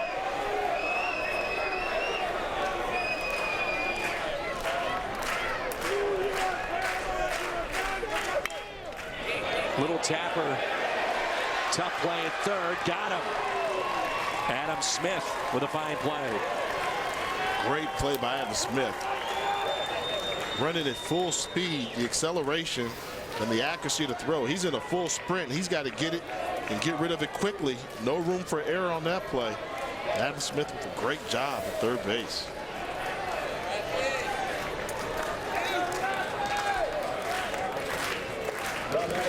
Rafael Lopez. 0 for 2, twice is grounded to first. How about Wacha, the fact that he is pitching ahead in the count here tonight?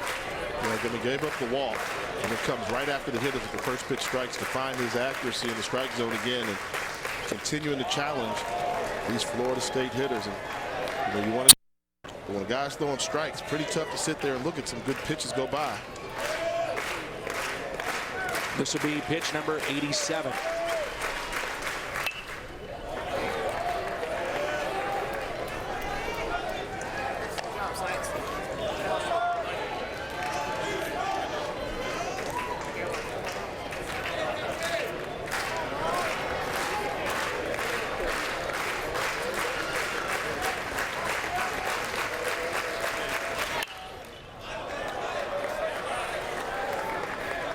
If you're Florida State right now, you're thinking some way, somehow, let's try to get in that bullpen of Texas A&M, get Wacha out of the game. Yeah, you know, normally when you see a guy that's really in a rhythm like this, it's going to be catching a lucky break. You know, maybe you get one of those cheap hits that just falls in there.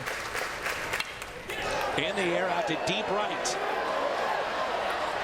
Off the wall. Easterling being waved in. He will score to make it 9-2.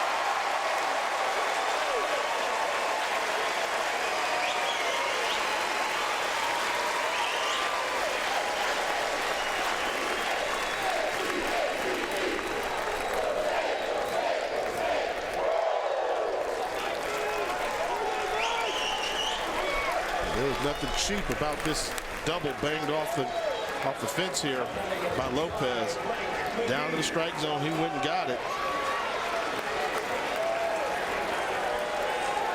Off of that fence, they've got a big 30-foot fence that sits in right field here at Dick Howser Stadium. Got to get it over that fence in order for it to be a home run. That's right. Say it's about 40 feet when you include the wall and the fence. Only 320 down the right field line. 0-2 on Mike McGee, who was struck out and also walked. There you get a real good look at that fence. That is part of the wall here at this ballpark.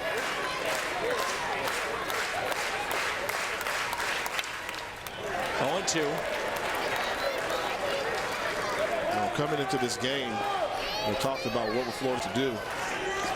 Wouldn't hurt if Mike McGee got going. You know, had a tough outing out there on the mound yesterday, and just really hasn't hit that well in this Super Regional. He's one of their go-to guys, the leader on this club in home runs. Been fairly silent in this Super Regional.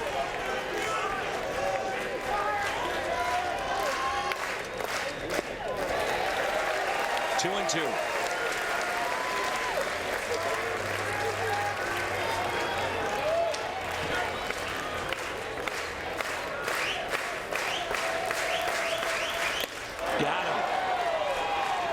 Strikeout number 6. Steve Bunin standing by in the studio.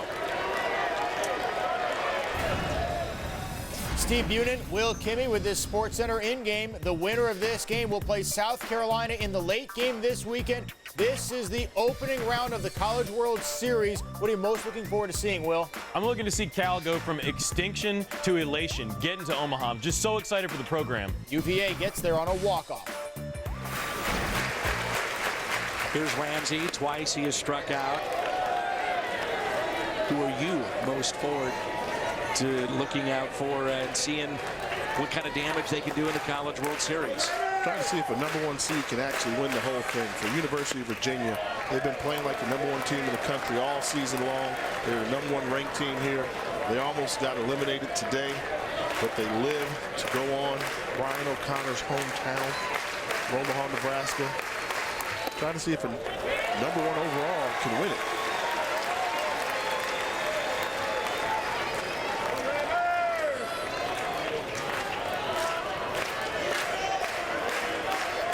Pitch number 101 right here.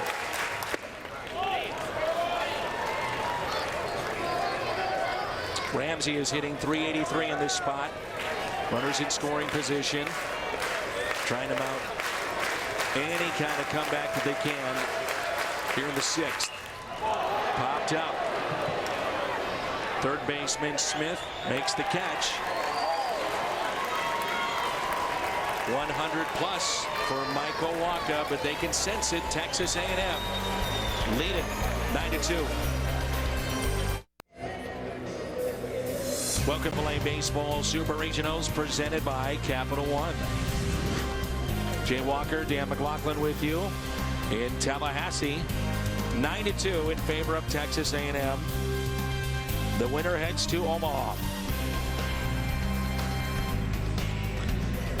Mike Martin, not too shabby. 169 players he has sent to the Major League Baseball draft.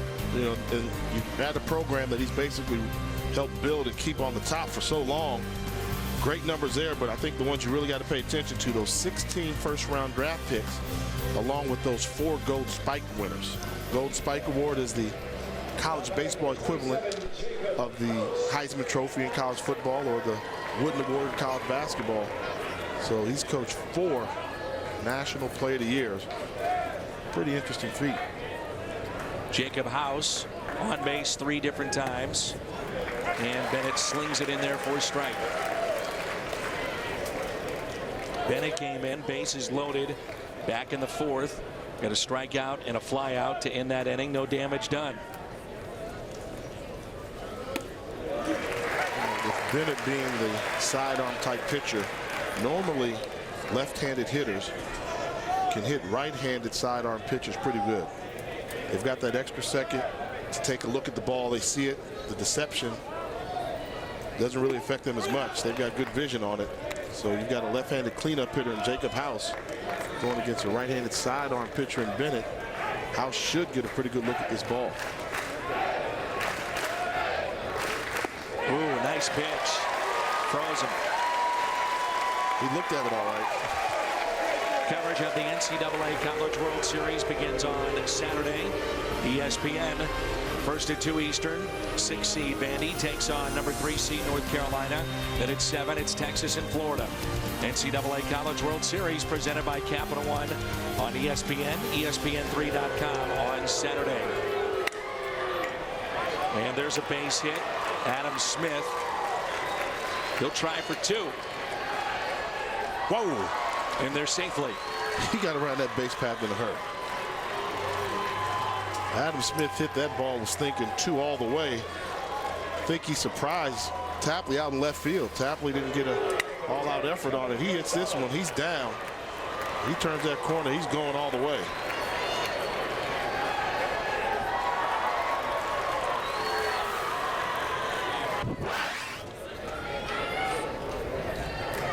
It's a runner at second. And it brings in Gonzalez. Gonzalez with an RBI double. He has walked and also struck out.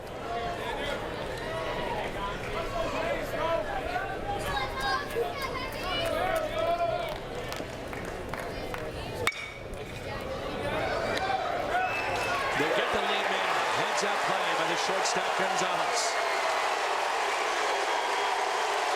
Public enemy number 1 is out at third.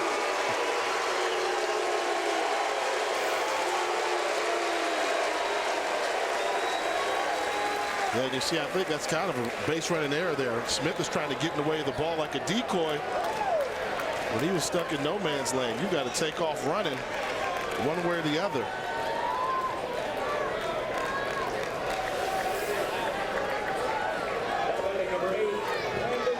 And the reason that we say he is public enemy number 1, it was Adam Smith. Was hit by a pitch back in the 4th. Saw the coaches jaw back and forth at each other. These fans got a kick out of that. I think that's a pretty accurate description. Public enemy number 1 right now. He's by far the least popular Aggie, but it should be Michael Wacha.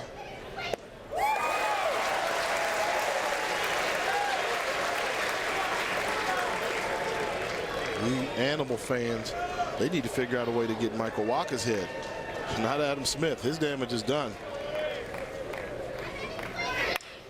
Ground ball to the right side, taken there by Travis. No damage done here in the 6th. We move to the 7th. Boyd, Johnson, Gonzalez coming up. Florida State needs to gear it up. They trail 9-2. Steve Bunin with this SportsCenter in-game. It is not good news for Derek Jeter. He singled in the 1st inning, just left the game after flying out in the 5th with an apparent right calf injury. He was limping coming out of the batter's box. You can get all the details on Baseball Tonight and SportsCenter. Go to ESPN.com right now for the latest. Again, that game, Yankees-Indians, on ESPN. All right, Steve, thank you very much. It's 9-2 in our ball game. Texas A&M leading Florida State. Super Regionals presented by Capital One. Here is Jace Boyd, who is 0 for 2.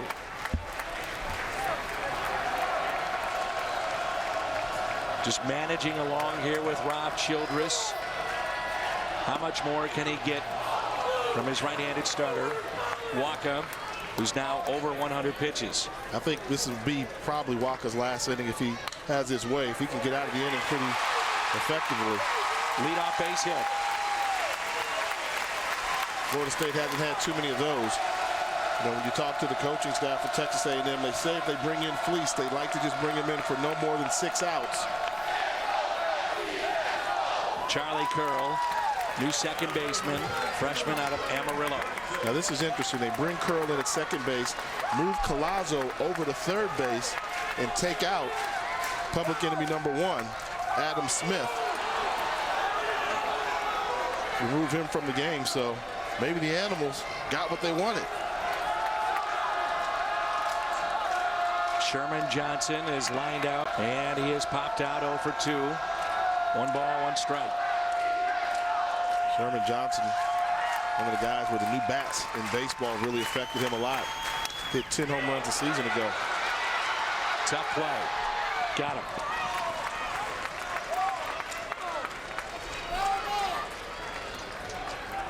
Only chance here really was to barehand it. A lot of spin on that baseball, and he made the play. And use that rocket for a right arm to put a lot of velocity, make an accurate throw over there to first base. So often you see field position guys come up, make that throw, and they're not as accurate as a pitcher. Good job by Michael Wacha getting off that mound and gunning down Johnson. One thing you notice though in the college game, the seams of the baseball is they're trying to get this crowd into it are raised as opposed to what you see in a Major League Baseball. That spin, you grab the seam and let it rip.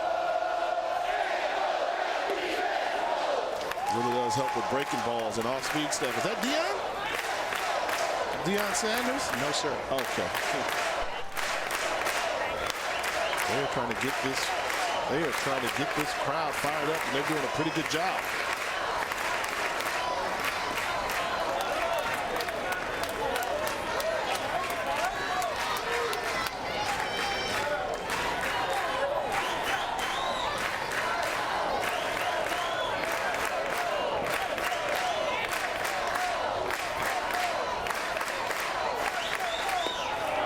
Strikeout of Gonzalez. The off-speed pitch, strikeout number 7. Saturday at 2 Eastern on ESPN, the beginning of nearly 2 weeks of baseball in Omaha, the NCAA College World Series. For more information, visit ncaa.com. It's your home for all 88 NCAA championships.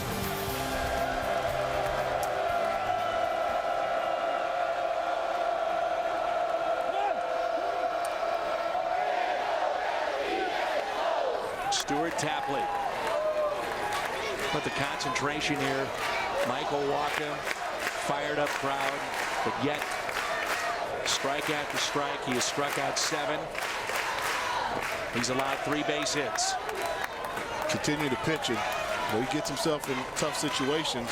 Boyd started off the inning with the single, and then he gets bared down. Got Johnson to squib one to him, and then the strikeout of Gonzalez putting him back in control, but he's got to be very cautious. The Tapley at the plate. Rounder to third, charged. Collazo makes the play. Time to stretch. Texas A&M 9, Florida State 2.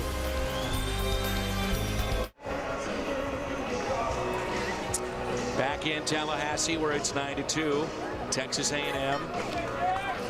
They are 6 outs away. Take a look at our game summary so far here tonight.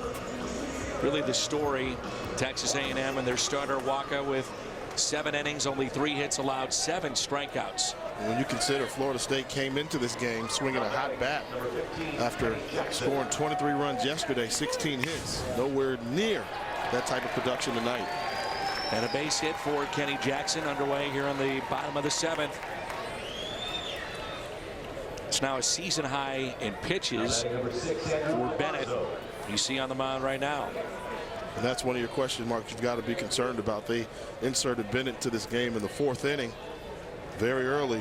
Did a good job of slowing down Texas A&M Aggies from scoring a lot of runs, but is he going to run out of gas?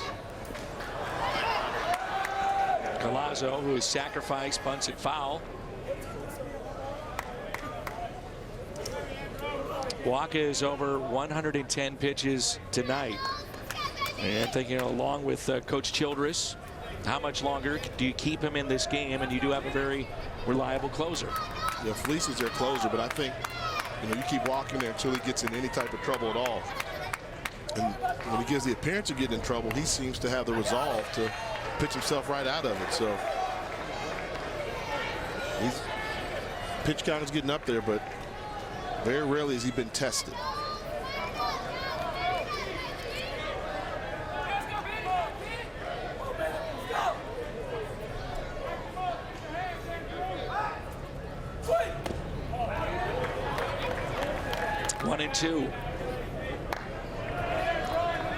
Wacha inside that dugout for Texas A&M.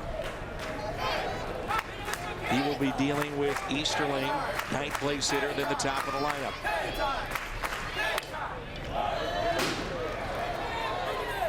When you consider the amount of success he's had going against that top of the lineup. You normally get a little nervous with that Easterling coming up, batting 300, and then the guys coming behind him, but he is mowed down. Hitters 1 through 4 for Florida State.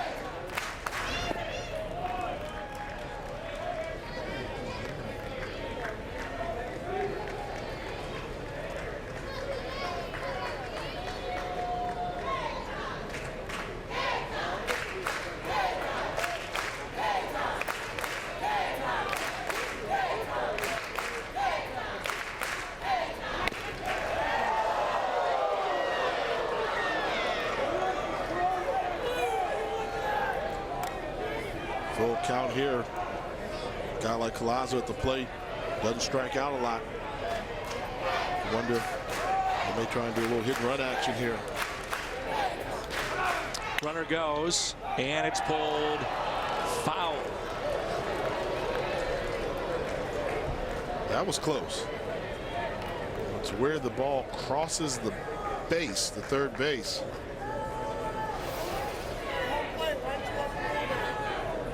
See, if it almost hit on the line 10 yards beyond the base, when it actually crossed the base, that ball very clearly or probably was in. But they got that fourth umpire in there, as you talked about earlier. So he's right there on the call. 3-2 again, foul ball.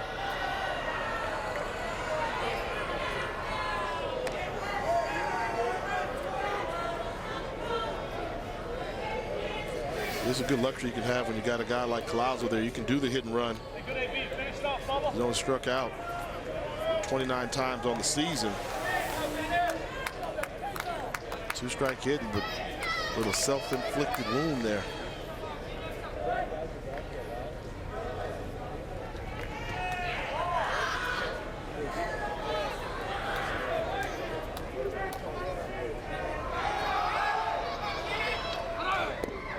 And he walked him.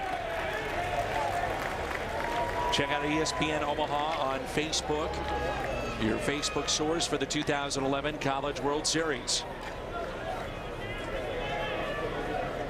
Well, we mentioned it. Now batting number 18, Tyler Naquin. How long can you go here with Bennett? This being his longest outing so far.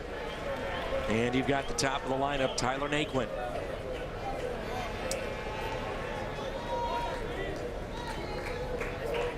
Florida State has walked 9 in this game, and that equals the combined total of game 1 and 2. That's not what you want to do if you're the Seminoles. Imperative when you're taking on a good quality baseball team like Texas A&M that you don't give up any free passes on the base pass. Base hit out to left. They'll hold the runner, and the bases will be loaded.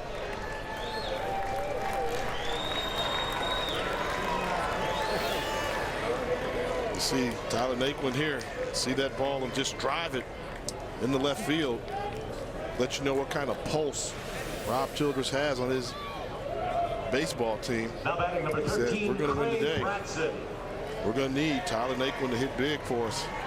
I think Naquin responded. 2 hits on the night. Gray Bratson is the hitter. 3 for 5. The bases loaded this season.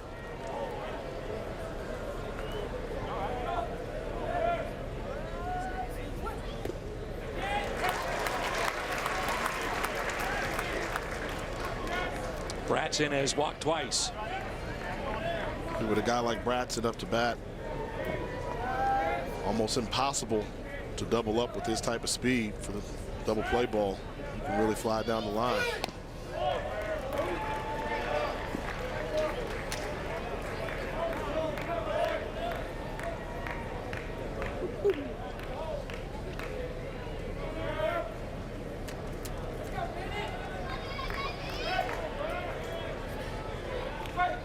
1-1 is hit to third.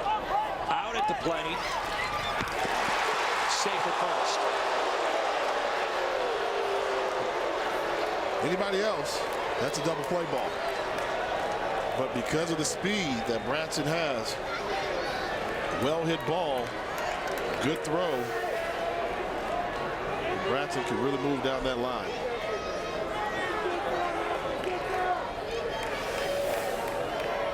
That looks like the ball and the base runner got there at the same time. And in the game of baseball, tie goes to the runner. Matt Yango will be the hitter. On base twice. 4 for 8 with the bases loaded this year. Right-hander. Marians is warming up. Foul ball.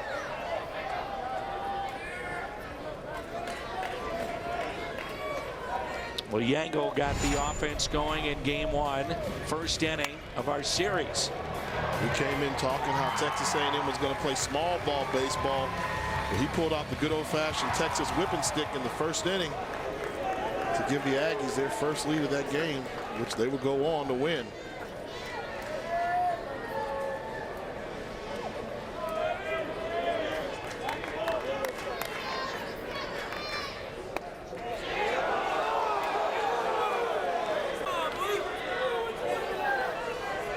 Bennett now over 50 pitches. Bases loaded. 1 ball, 1 strike. And Yangle hit by the pitch. It's 10-2.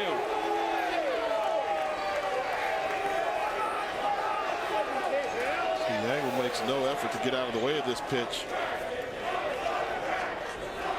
Coming inside, but did it hit him? Did it catch that back foot? Hit the dirt, then it grazed it.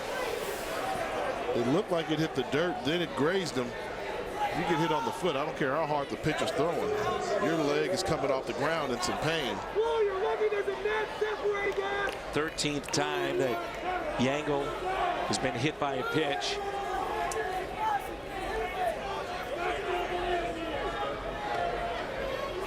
So 9 walks.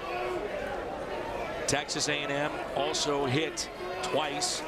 Bases loaded for Jacob House. 10-2.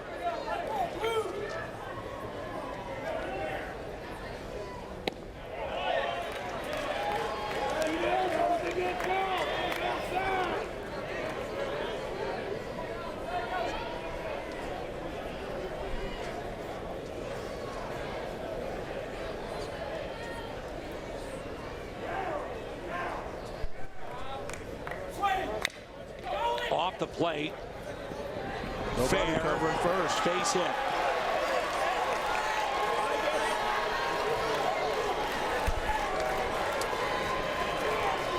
With the bases loaded, even if somebody would have picked up that ball cleanly to field it, the help coming from second base by Travis would have been a little late. How many days like this you think Mike Martin is seeing?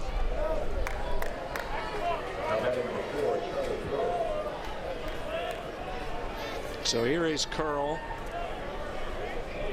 First plate appearance tonight. Takes a strike.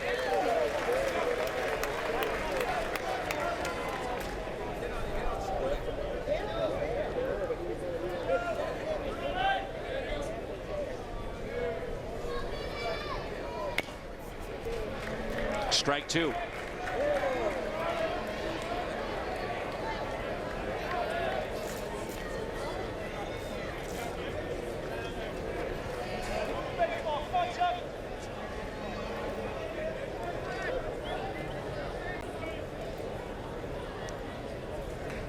Robbie Scott has started to throw in the bullpen for Florida State. Nothing in 2 the count. Bases loaded. 1 out. So they've had the righty and the lefty. 0-2. Miss low. If you're Bennett right now, that sidearm motion, right-handed hitter up there, and Curl the freshman, Good opportunity to try and get a double play ball.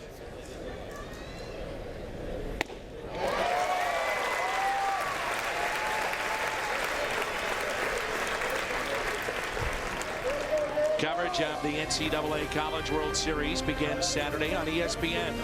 2 Eastern, number 6 seed Vanderbilt takes on North Carolina. They're the number 3 seed. And then at 7, it's Texas and Florida. NCAA College World Series presented by Capital One on ESPN and ESPN3.com. I'll tell you one thing, if Texas is going to have a chance of doing any real damage in Omaha, Taylor Youngman's got to get his act together. Yeah. Consecutive losses for the first-round pick. Lost his start in the regional as well as the opening start in the super regional.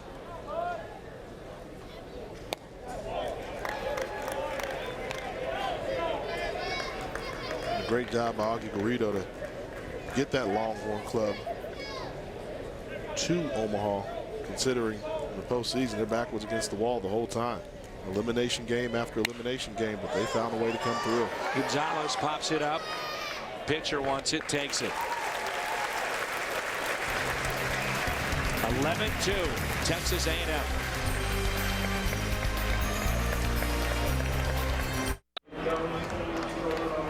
Super Regionals presented by Capital One. 11-2 in favor of Texas A&M. They are 6 outs away. Returning to the College World Series, they have not been there since 1999. They're close. They get there. You know, if Stripling can pitch as well as he pitched here in Tallahassee, and we see with our own 2 eyes right now what Michael Wacha can do. Coach Childress has a good bunch. I think one of the questions for them will be that middle relief type bullpen. Bullpen for Texas A&M. To be quite honest, they were absolutely horrendous yesterday. He knows that too. But I really like what he came out and said. You know, I asked him, I said, Coach, how do you forget about yesterday? He said, well, hey, this team has been beaten before.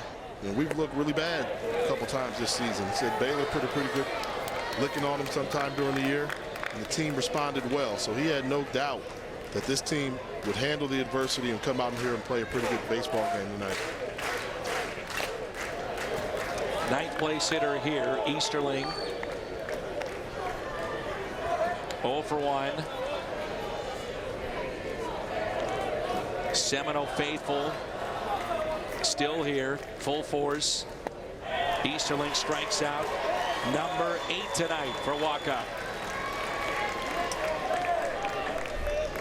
Really changing up those speeds well. Wacha, we know he's not shy with this fastball at all. He'll give it to you anywhere in the count. But when he's got that off-speed pitch working as well, pretty close to unhittable. Top of the lineup for Florida State. Question becomes if he has an efficient inning.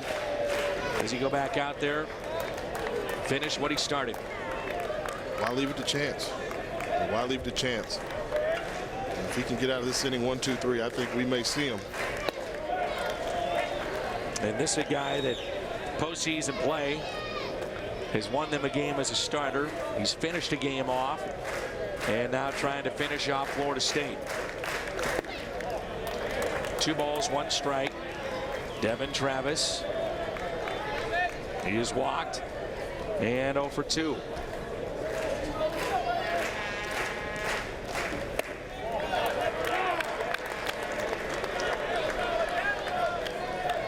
Now when you start getting these long counts, Coach Childress may have to think about getting the bullpen ready just in case you've got your closer. Fleece, Nick Fleece, ready to go. We saw Fleece in game 1 of this super regional. Came in and got the save. Wacha has issued 3 walks. 3-2 pitch. Walked him. See right there, that's one of those signs. High fastball, trying to overthrow, get a little extra oomph on it, get late in the game. That's when you start thinking, okay, maybe he's starting to work a little hard and they're going to come out and talk about it. That's normally that sign you look for right there. Don't follow through on the pitch, don't get the snap. We've been informed that there's a possibility of severe weather in the area. The weather conditions should deteriorate. We may get a situation with competition until the threatening weather has cleared the air.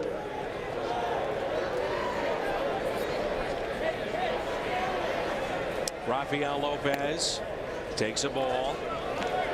Well, here in Florida, if there's any kind of threat of rain, you'll hear about it, and we just heard about it.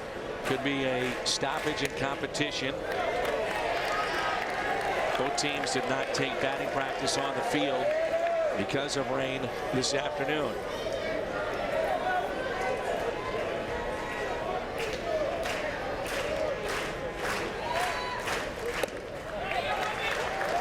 Three and out. Yeah, I think 127 pitches from Wacha. If he doesn't get him this time out, they may make a pitching change.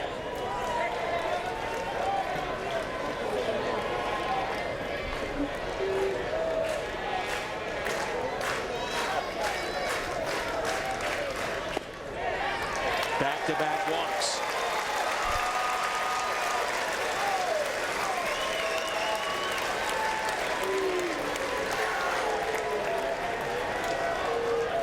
And that will be it. Wacha will pitch into the eighth.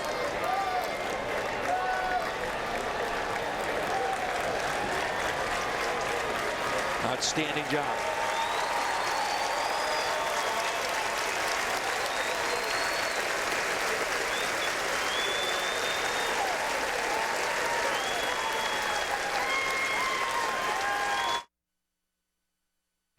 The College World Series comes home to Omaha with a fresh look and a brand new stadium. Don't miss the emotion and excitement of the College World Series with the best in baseball battle for the national championship. South Carolina wins the College World Series. Live coverage of the College World Series begins June 18th on ESPN and ESPN3.com. Two teams hoping to advance to the College World Series. Waiting for that final ticket to get punched. Florida State, Texas A&M. Over 5,000 people here tonight, sold out. And as the opposition walks off the mound, the opposing pitcher, Wacha, fans here at Florida State give him a standing ovation. Classy, classy move. Kyle Martin, we've seen him before, the 6'6" sophomore from Austin, Texas. Although he's 6'6", has that great size, uses it to go side on. Submarine style pitcher with a good 87-mile-an-hour fastball. Throws a sinker in there as well with a slider, and got a pretty good changeup. Make batters swing and miss.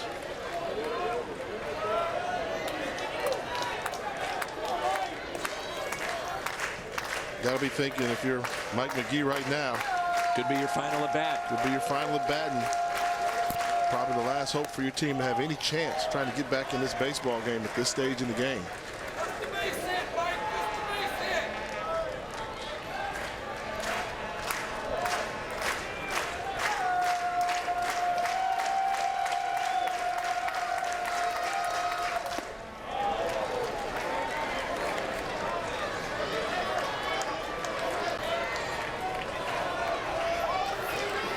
John Olerud, 2A Player of the Year a season ago. Pitcher and position player. What could be his final at bat right here. 1-2 pitch. Fly ball into right. Catch is made. Runner stay put. As we saw in warmups, Tyler Naquin has an absolute cannon in right field. 7 outfield assists this year. I mean, Naquin is one of those right fielders, when he lets it go, you say, ooh-wee. Call it an ooh-wee arm. Because he can really let it fly. And deadly accurate with that right arm. 23, James Ramsey. 2011 Big 12 Player of the Year.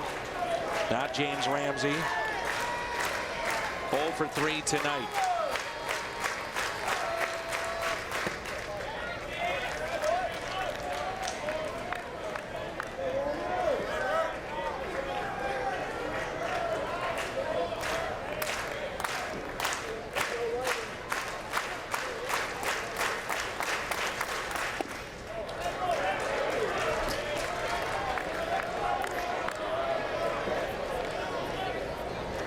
2 balls and no strikes.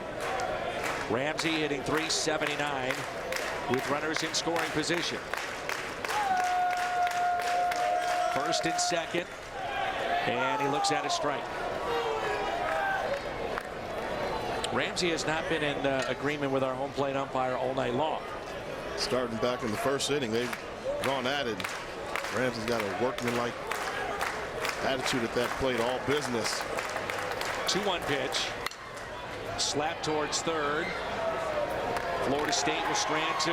Texas A&M 3 outs away from the College World Series.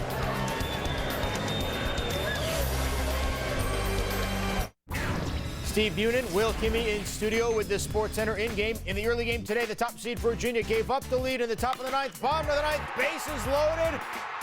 A walk-off. Sophomore shortstop, 48 RBIs on the year, 2 biggest of his life. The top seed is heading to Omaha.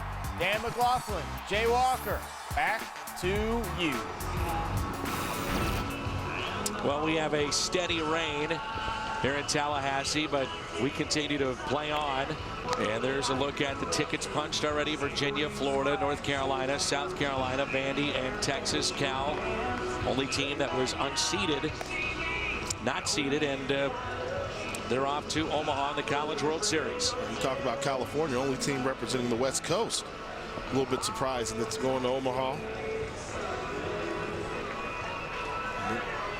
New pitcher in for the Seminoles. Gary Marions, 6'3". It's all Texas A&M here tonight. They lead at 11-2. And the first pitch is taken for a strike. Very, very light drizzle right now here at the ballpark. Brandon Wood, Kenny Jackson, and Collazo due up for Texas A&M. They would just as soon make this a quick half inning and try to get back out there and get those final 3 outs. Don't leave anything to chance. Don't allow Mother Nature to come in here and put a delay on some things and dampen. Is that the right term to use? Dampen your party. But of course, Coach Childers' coach teams don't go out here and take every at bat like it's their last.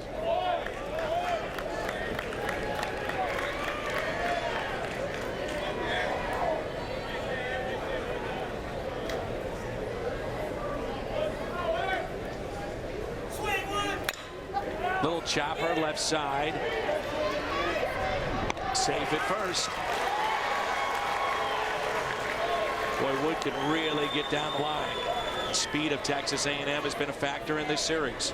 It has. You know, things like this, they can just out-hustle you right here. You see the effort here, ball hitting off that plate. And just in a full sprint. Good form there. Run through the bag. That's a good base runner. That's how you do it. That's textbook. For all you young kids watching at home, get the ball on the ground, put that head down, and run straight up the baseline.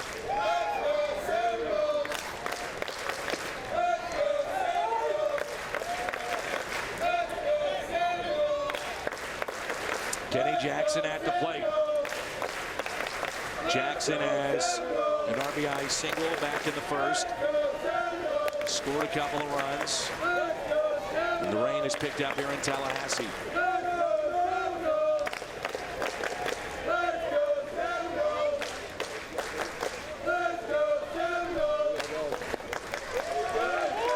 Area you really get concerned with: pitcher's mound, batter's box, grip. We're told that this is a field that does not drain very well. And after this ball game tonight, they're going to tear up the playing surface, have a brand new surface for next season. You mentioned that this field has a natural lean. Everything seems to slope to the right. Right field is not as high. The elevation is left field. And so that's just the wear and tear of so many seasons at this ballpark. They've drawn over 3 million fans to Dick Howser Stadium over the years. And this ballpark has seen more super regionals than any other place in the. This is one of those ballparks that has withstood the test of time. You know, so often now everybody's into the new stadium, new ballpark. Well, if you've got a good feel with classic design, some things are just time-proof. Mike Martin saying that to us. He said this ballpark may be old, but it's still one of the best ones, in his opinion, in college baseball. 0-2 on Collazo. Yeah, I would agree with him. We've got the nice view out to center field, and right behind the baseball stadium, of course, is the football stadium, home to the Knowles, who has high expectations on the gridiron this year. And coach's office and facilities are here. The place is really nice to put together, and it's got a little flavor to it. You know, right field's a little quirky. You've got the 30-foot fence on top of the 10-foot wall. It's got its own distinct personality. For some of these kids, if and when their season ends tonight, start playing summer baseball. Some go to Cape Cod, Alaska, another stop. Ground ball hit to third, out at second, and a double play, but will they call that a dead ball? Trying to plead their case. Maybe the best case is to say, let's just take the double play, go back out there with the momentum, and head to Omaha.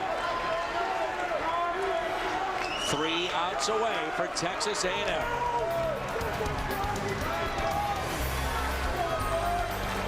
The NCAA Baseball Super Regionals is presented by the Capital One Venture Card, with double miles on every purchase every day.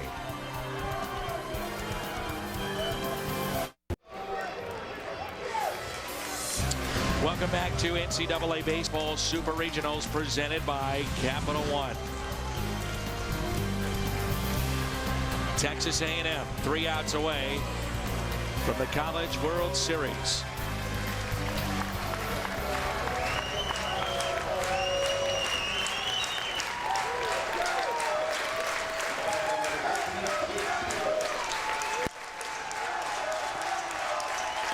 First pitch by Nick Fleece is a strike. Rain is picked up here in Tallahassee.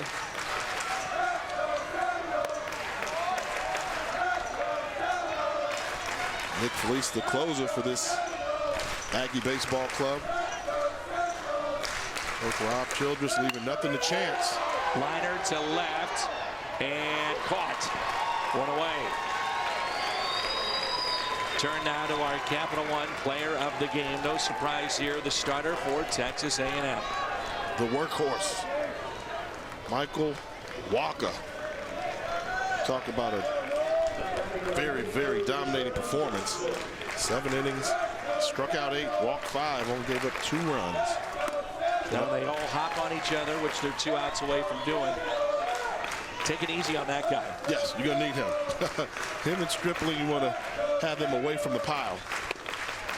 You know, and just to really reiterate how dominating that performance was by Michael Wacha. Florida State had 16 hits yesterday, scored 23 runs. Tonight, 3 hits.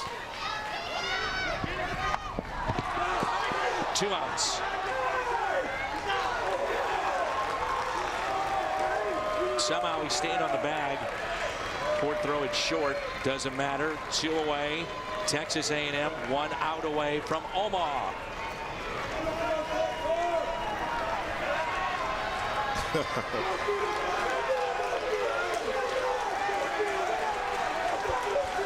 Go ahead, Coach. Coach him up to the very last out. 32 years he's earned the right to do this. Down by 9, 2 outs. His season over after the next out.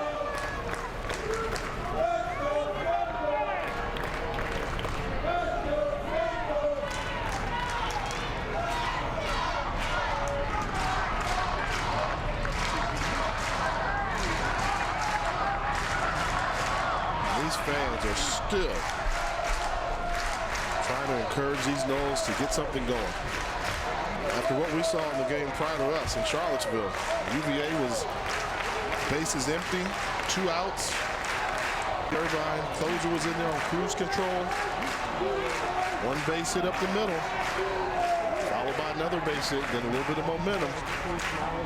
Stranger things have happened in the game of baseball. Hitting for Florida State, number 17, Robbie Stahl. Robbie Stahl, pinch hitter, Florida State, their final hope.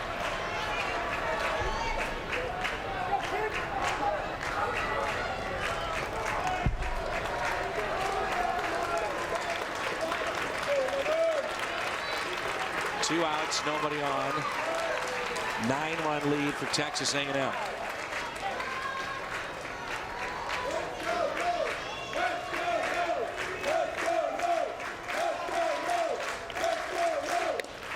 First pitch taken for a ball.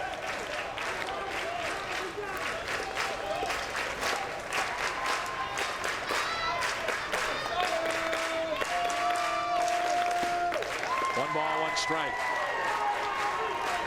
At College Station, ready to have a little fun tonight. We're getting ready. Now, do they have a 10th man? You know, the big tradition in Texas A&M is their 12th man. I guess in baseball, you'd have to call it the 10th man. 2-1 pitch. Florida State down to their final strike.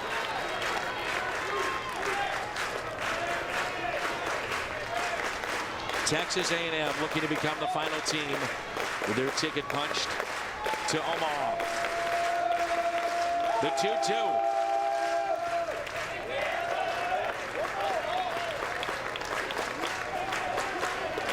Florida State came in as the number 5 overall seed. Had a tough draw when they got partnered with the Aggies.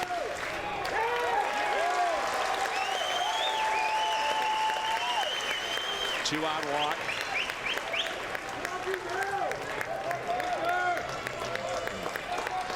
I see Rob Childress in that dugout there. He's so close.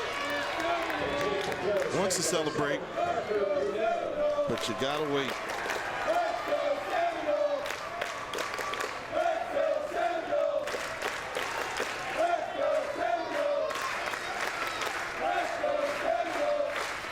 Pinch hitter coming in for Florida State. Switch hitter Brunel, the backup catcher, takes ball 1. Very, very light drizzle here at the ballpark. Florida State again, if you just joined us, down to the final out. The 1-0 pitch. 1 ball, 1 strike.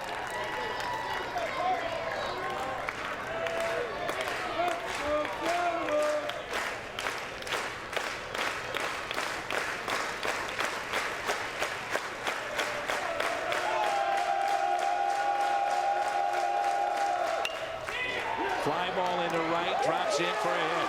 Game extended. Runners at first and second with 2 down. That's only the 4th hit for Florida State tonight.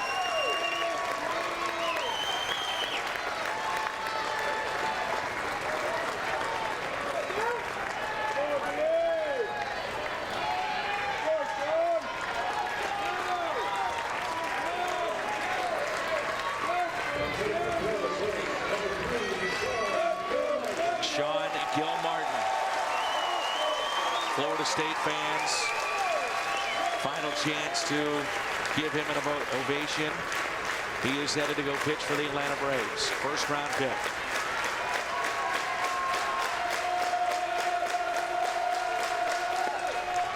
Strike 1. Gil Martin cruising in game number 1 till the 7th inning. Aggies finally got to him.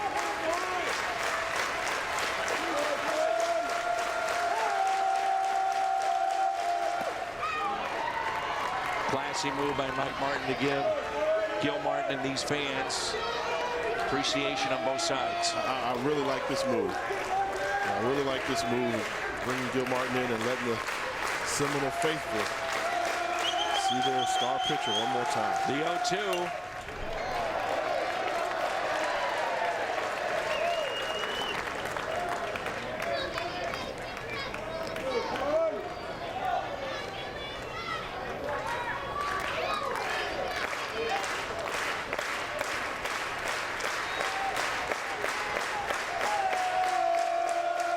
Another 0-2 pitch.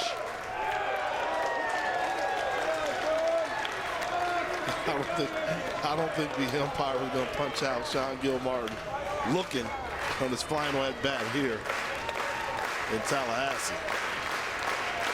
A little bit of human element involved in umpiring. 1-2 pitch. 2-2.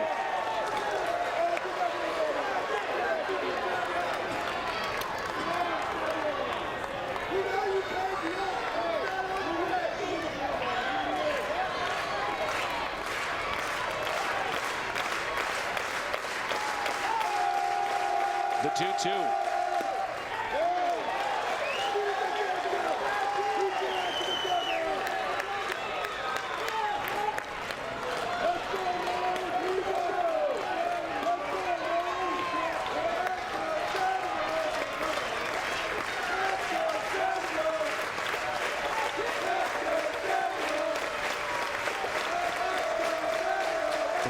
Pitch, here it is. Ground ball right side, this should do it. Texas A&M heads to the College World Series.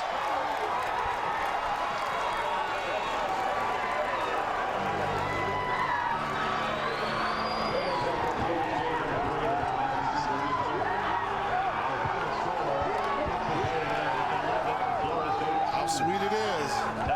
Enjoy it, embrace it. Celebrate for a couple days. But be prepared to get back to business as the Aggies head to Omaha. First since 1999, season for Florida State comes to a close. Coach Childress and the Aggies headed to their first College World Series since 1999.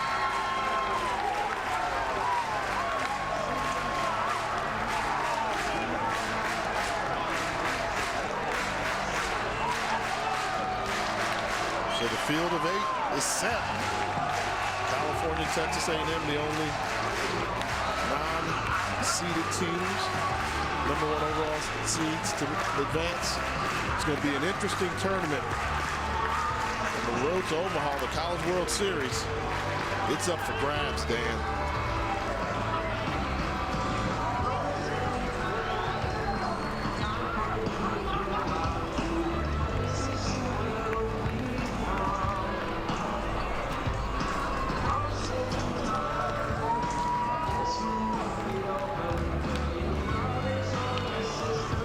So after the offensive explosion by Florida State with 23 runs in game 2, they get a total of 4 hits here in game number 3. That man had a lot to do with it. Michael Wacha came in here and overpowered the Seminoles tonight to help seal the deal with Texas A&M Aggies. Wacha sensational as he pitched into the 8th. 11-11-0 for Texas A&M, 2-4-1 for Florida State. And the Aggies advance to their 5th College World Series in school history, and the first since 1999. So once again, our final score, Texas A&M 11, Florida State 2. Texas A&M headed to Omaha. Coming up next in SportsCenter, and this has been a presentation of ESPN, the worldwide leader in sports. For Jane Walker, our entire crew, I'm Dan McLaughlin. Thanks for being with us. Congratulations to Texas A&M, and so long from Tallahassee.